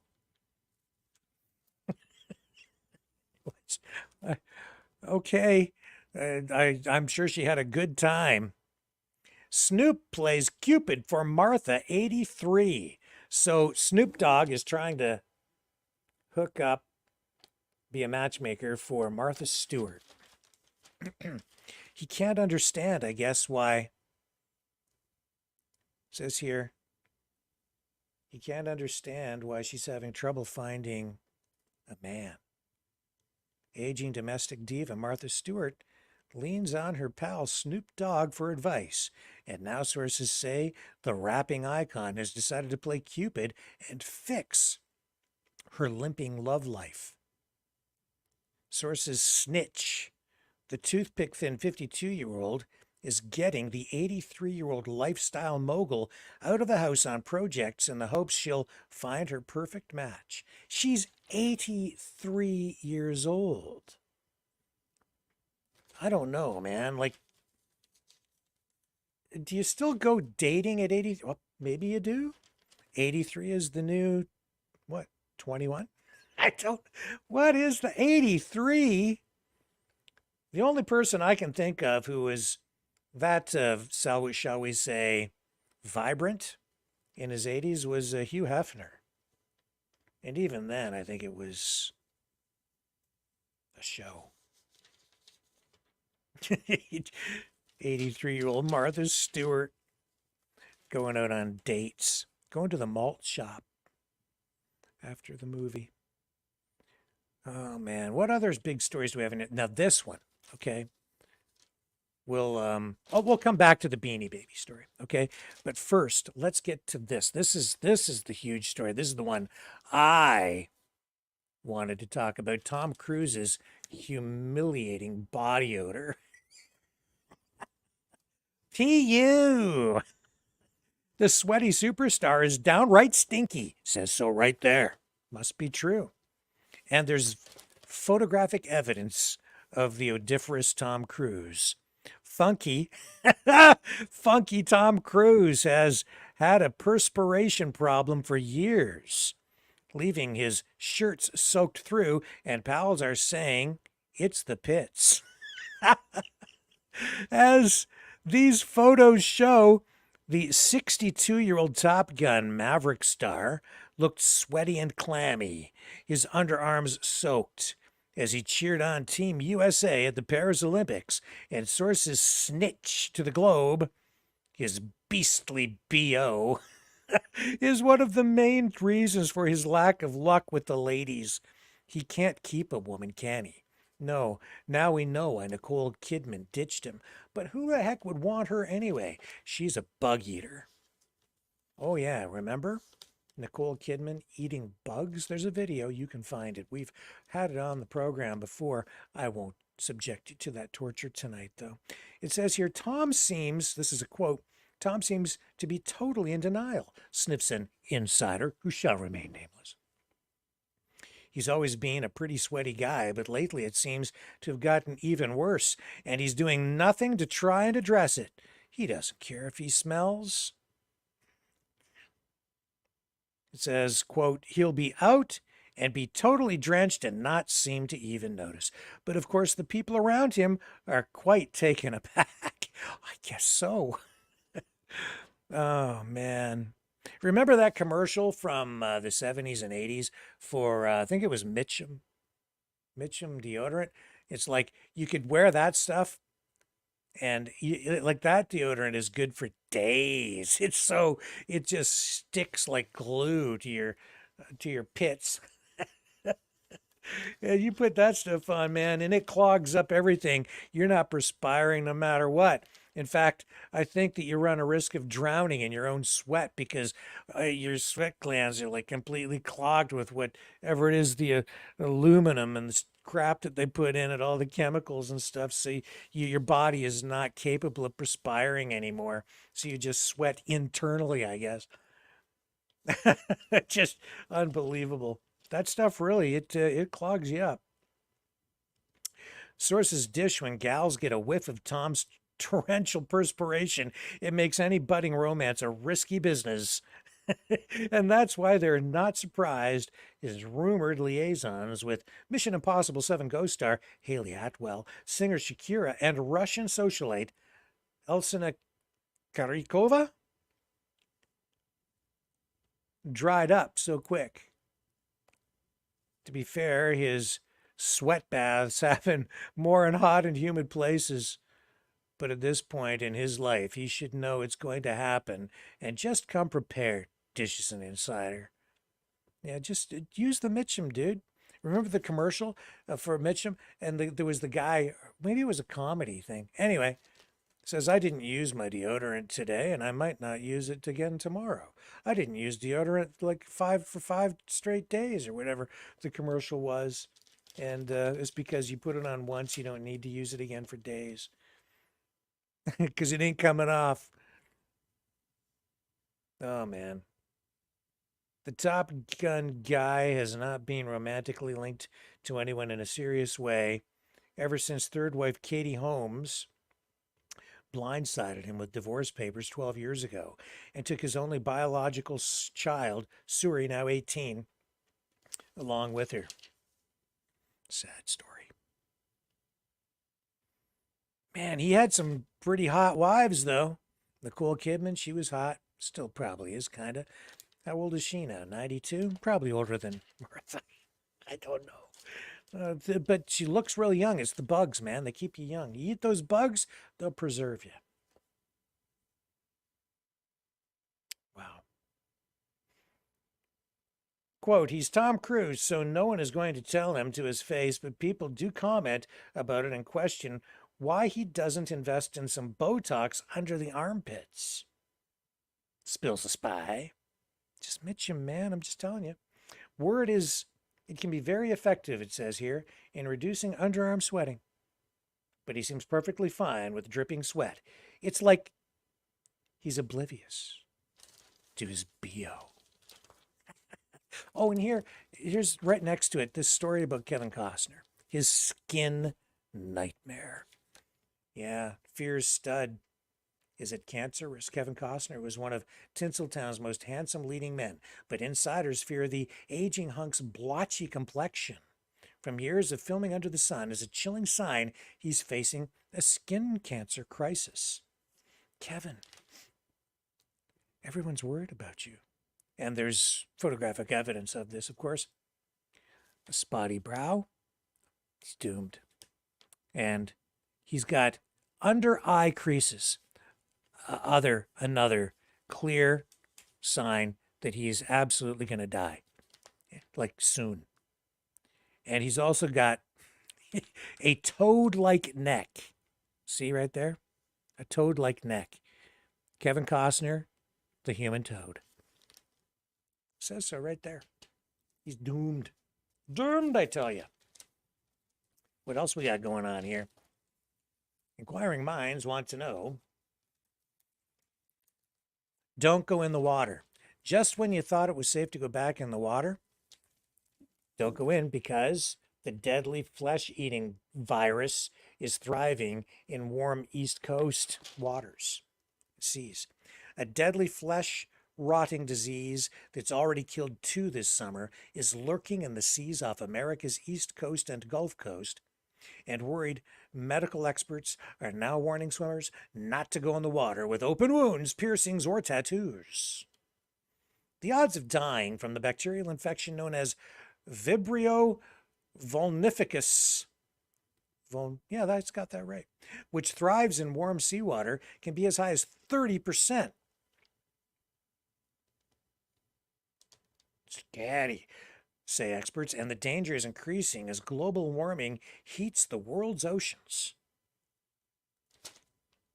Always comes down to that global warming. See, what happened here is somebody drove their SUV to the corner store one too many times, and now flesh-eating disease in the water.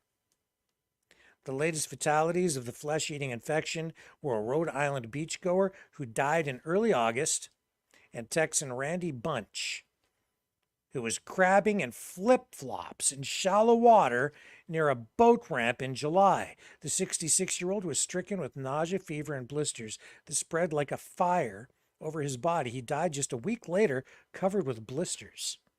Now, I don't mean to make fun of this at all. This, I'm sure, is actually true. How scared should we be? In 2019, another Texan, Adam Perez, 42, dipped his toes in the water at Edge Park in Corpus Christi. I love it down in Corpus Christi. His right foot swelled, a gigantic blister formed, and he lost most of the flesh on the lower part of his leg.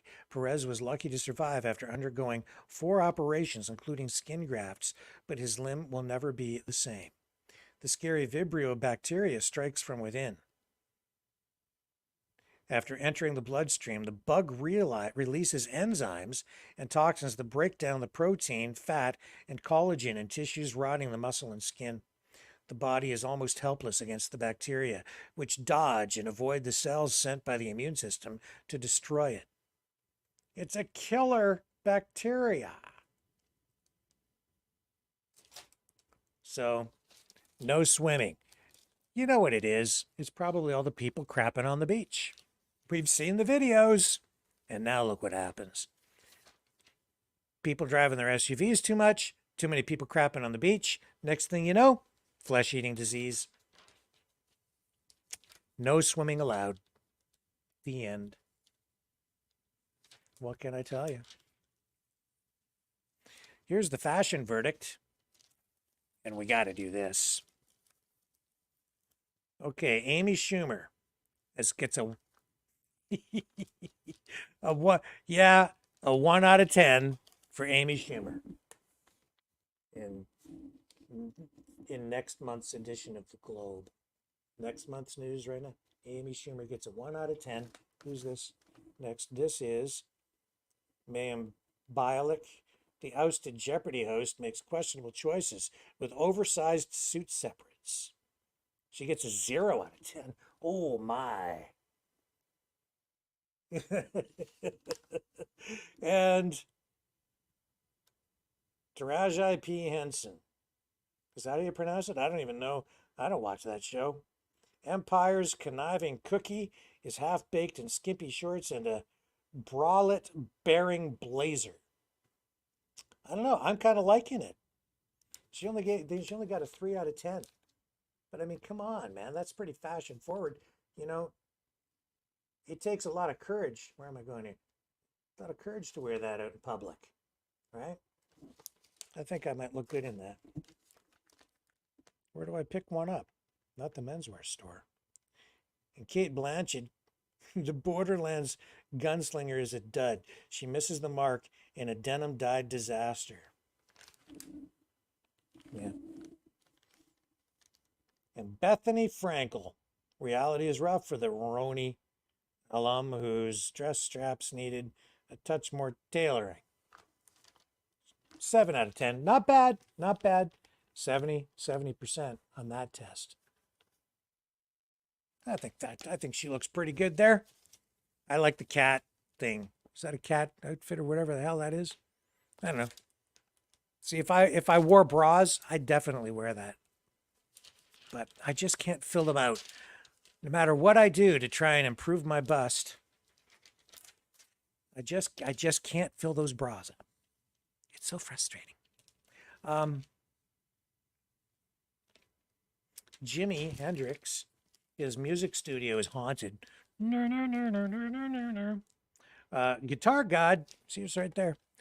Guitar god Jimi Hendrix left quite a legacy, including an iconic New York City recording studio that insiders scream is haunted.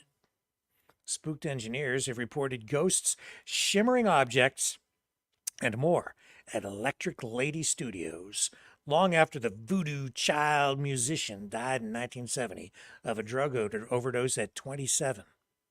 See, if he was still alive, he could get hooked up with Martha Stewart, maybe. Yeah. There's a spirit of Jimi Hendrix in the studio somewhere, whether it's in the walls or the ceilings, says the Purple Haze Heroes producer, Eddie Kramer. What else we got going on here? This actor was arrested as a serial rapist. Again, I'm sure that's real news. Nothing to laugh at there. And here's someone who was busted for beaning their hubby with a burrito. This is, says here, Florida dentist Dr. Esha Persad is charged with battery by burrito after cops say she blasted her husband with some Taco Bell. According to court records, Persad, 34, was thinking outside the bun when she bought a big spread at Taco Bell and McDonald's for her husband's birthday. But sometime after midnight, tempers got spicy over the fast food feast. That's when the dentist allegedly lobbed a burrito or a soft-shell taco, the police report mentions both, at the 35-year-old birthday boy whose name was concealed by cops. If you mention the wife's name, it wouldn't be too hard for people to figure out who the guy is. The Tex-Mex missile struck the man on the right side of the face, according to the report. It must have had extra guac because it was still glued to the victim's face when the police arrived at the couple's St. Petersburg residence. The burrito-battered spouse admitted he was not injured in the culinary combat. His wife claimed he threw a bag at her first, which he denied. Still, the taco-tossing terror was arrested, charged with misdemeanor domestic battery, and booked into county jail. She was later released on her own recognizance.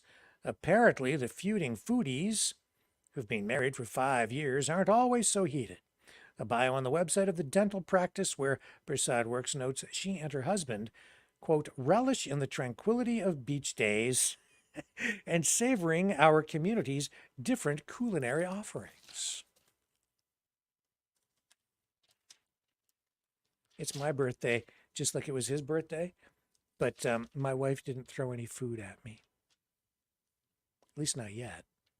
The night is young. Kate's hoping to heal broken Harry.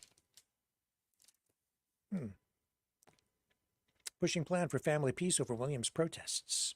Alarmed Princess Kate fears her bitter brother-in-law, Prince Harry, is emotionally broken and wants to forgive and forget his vicious attacks on the royal family and heal their rift, palace insiders, who shall remain nameless, say.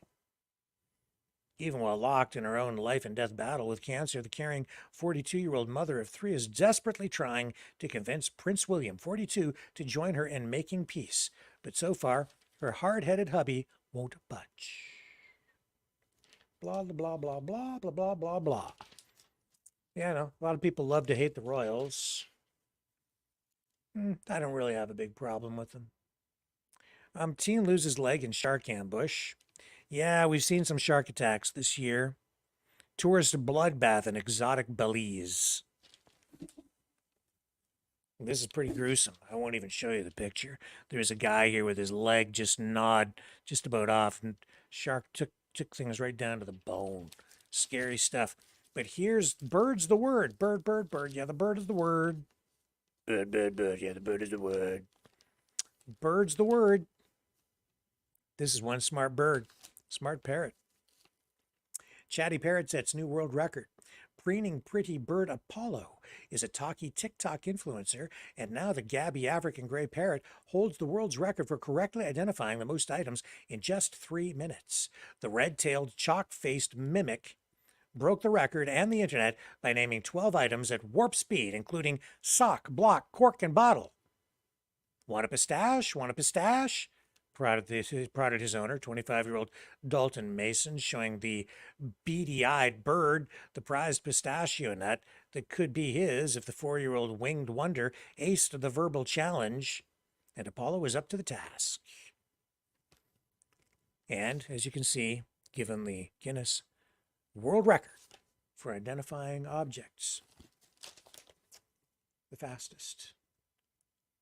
12 objects in 3 minutes. And Apollo got them all right. Let's see if we can find that. I want to see Apollo name those objects. Remember that song? Bird, bird, bird. Yeah, the bird is the word. Apollo, parrot, world record.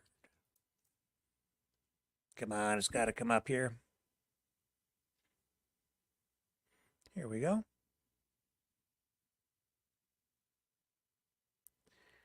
We've got him. We've got him.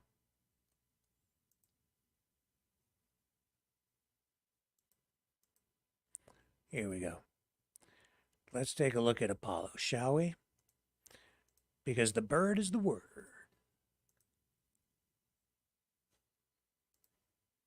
Three minutes is 12. On December, we got him. You've earned a plaque. You're now a world record bird. Most items identified by a parrot in 3 minutes is 12. On December 18th, 2023. What's this? Book. Yes, this is a book. Look, Apollo. Look. You're in the book. You might be better at this. Now, Apollo's world record. You gotta answer 4 questions. You get a pistachio. What's this called? Book. What's this? It's a book. What's this called? What's this? Clock. It's a pistachio. What's this called? Plant. What's this called? Block. No. What's this called? Rock. What's this called? Oh. What's this called? Bottle. There's a pistachio. You gotta do 4 things. You get a pistachio, all right, Apollo? What's this called? Block. What's this called? What's it about? What's this called? Sock. What am I doing? Hat. Yes, hat. Good job, Apollo. There's a pistachio. The TikTok famous parrot from... Easy. Wow. That was freaking cool. I had a budgie who could talk when I was a kid. Best bird ever. Had it for years. And it would fly around the house, land on my head, sit on my dad's glasses right here, and chew on his eyebrow. Hilarious, hilarious bird. So smart for a little parakeet. Yeah, I've had other parakeets, and none of them came close to that bird. I miss that bird. Amazing. What a great little companion he was. Now, if you have... Now, I'm just going to check. Is there anything else that really needs to be covered in here today? Oh, well, they're just a ray of sunshine out of the globe. Stranded astronauts facing grim futures, slim chances for a safe landing. Yeah, those are the Boeing astronauts who are stranded up there in space. They're not coming home on their Boeing spacecraft. Just not safe. Doesn't instill a lot of confidence for me now when I go to the airport. Not that I'm going to the airport anytime soon. I'm not going anywhere. If the 2 NASA astronauts stranded in space try to return to Earth in the faulty Boeing Starliner spaceship, they could end up vaporized or floating hopelessly in space until they die of starvation or lack of oxygen, warn experts. Well, there's some positivity for you. Don't worry, though. Sonny and Butch, Elon's coming for you. He'll be up there soon with the SpaceX rocket. He'll save them. Elon's really light. He really is basically Rocket Man, you know. Or what's his face? The Iron Man, sorry. Not little Rocket Man. That guy's in North Korea. George Clooney got woman problems too. He's fighting to save his marriage with, what's her name there? Amal. I don't know. How come all these hot, studly Hollywood stars always have so many problems with their relationships? I don't know. One story I did want to take note of here, though, this Beanie Baby story. Remember Beanie Babies? Beanie Babies finally worth a fortune. Finally. They were before, and maybe they're making a comeback. I don't know. Who here has Beanie Babies? Do you remember Beanie Babies? They were all the rage.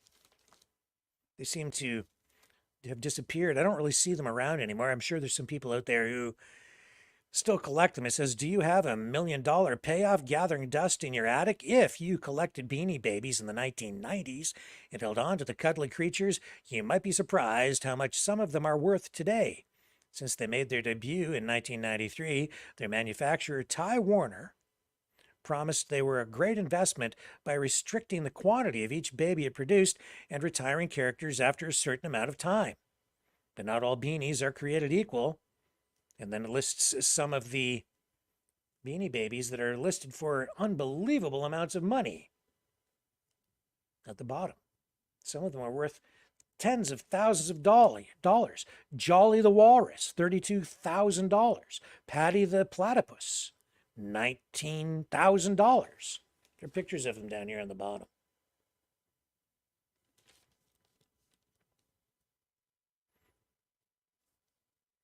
Tag errors add value to Curly's value. Curly being offered right now online someplace for 38 grand. And a Princess Diana beanie is currently listed for $383,000 right there.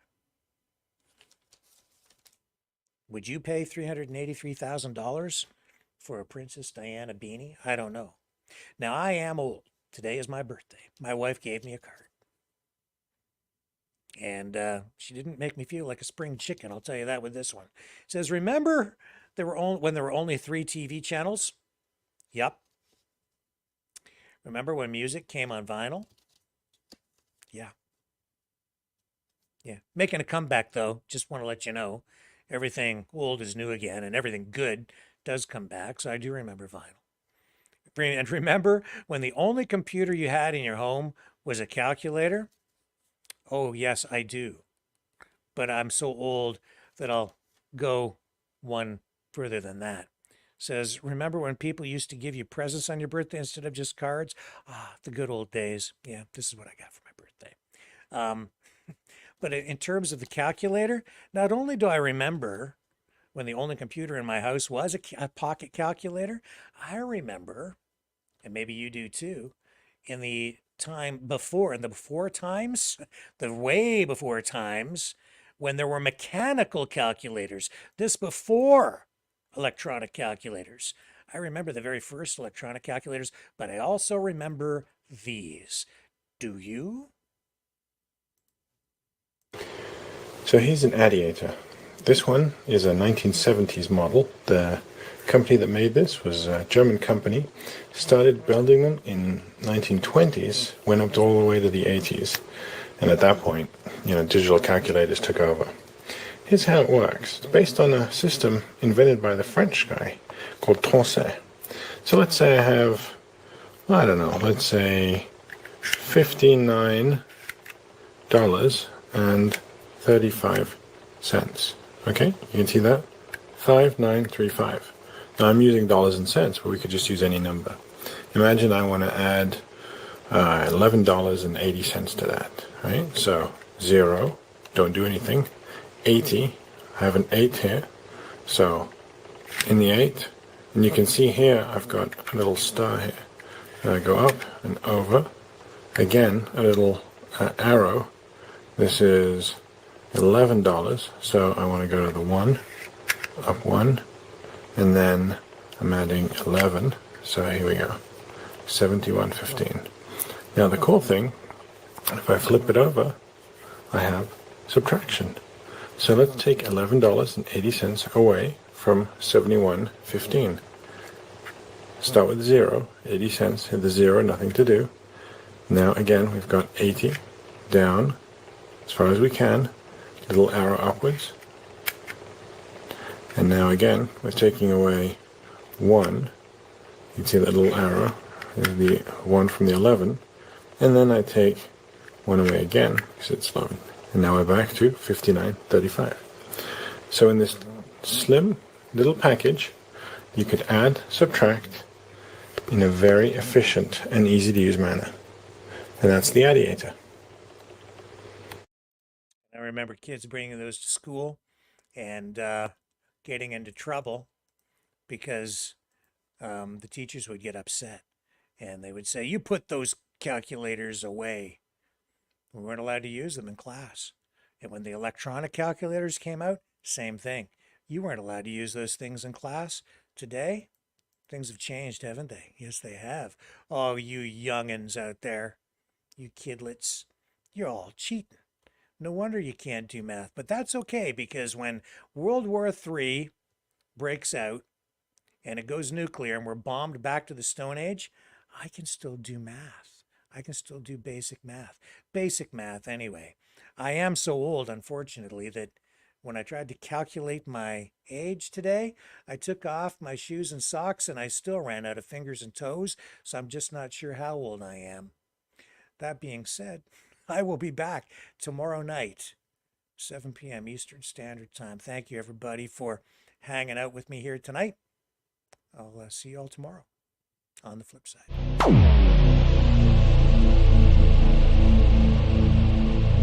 This has been a Maverick Multimedia production.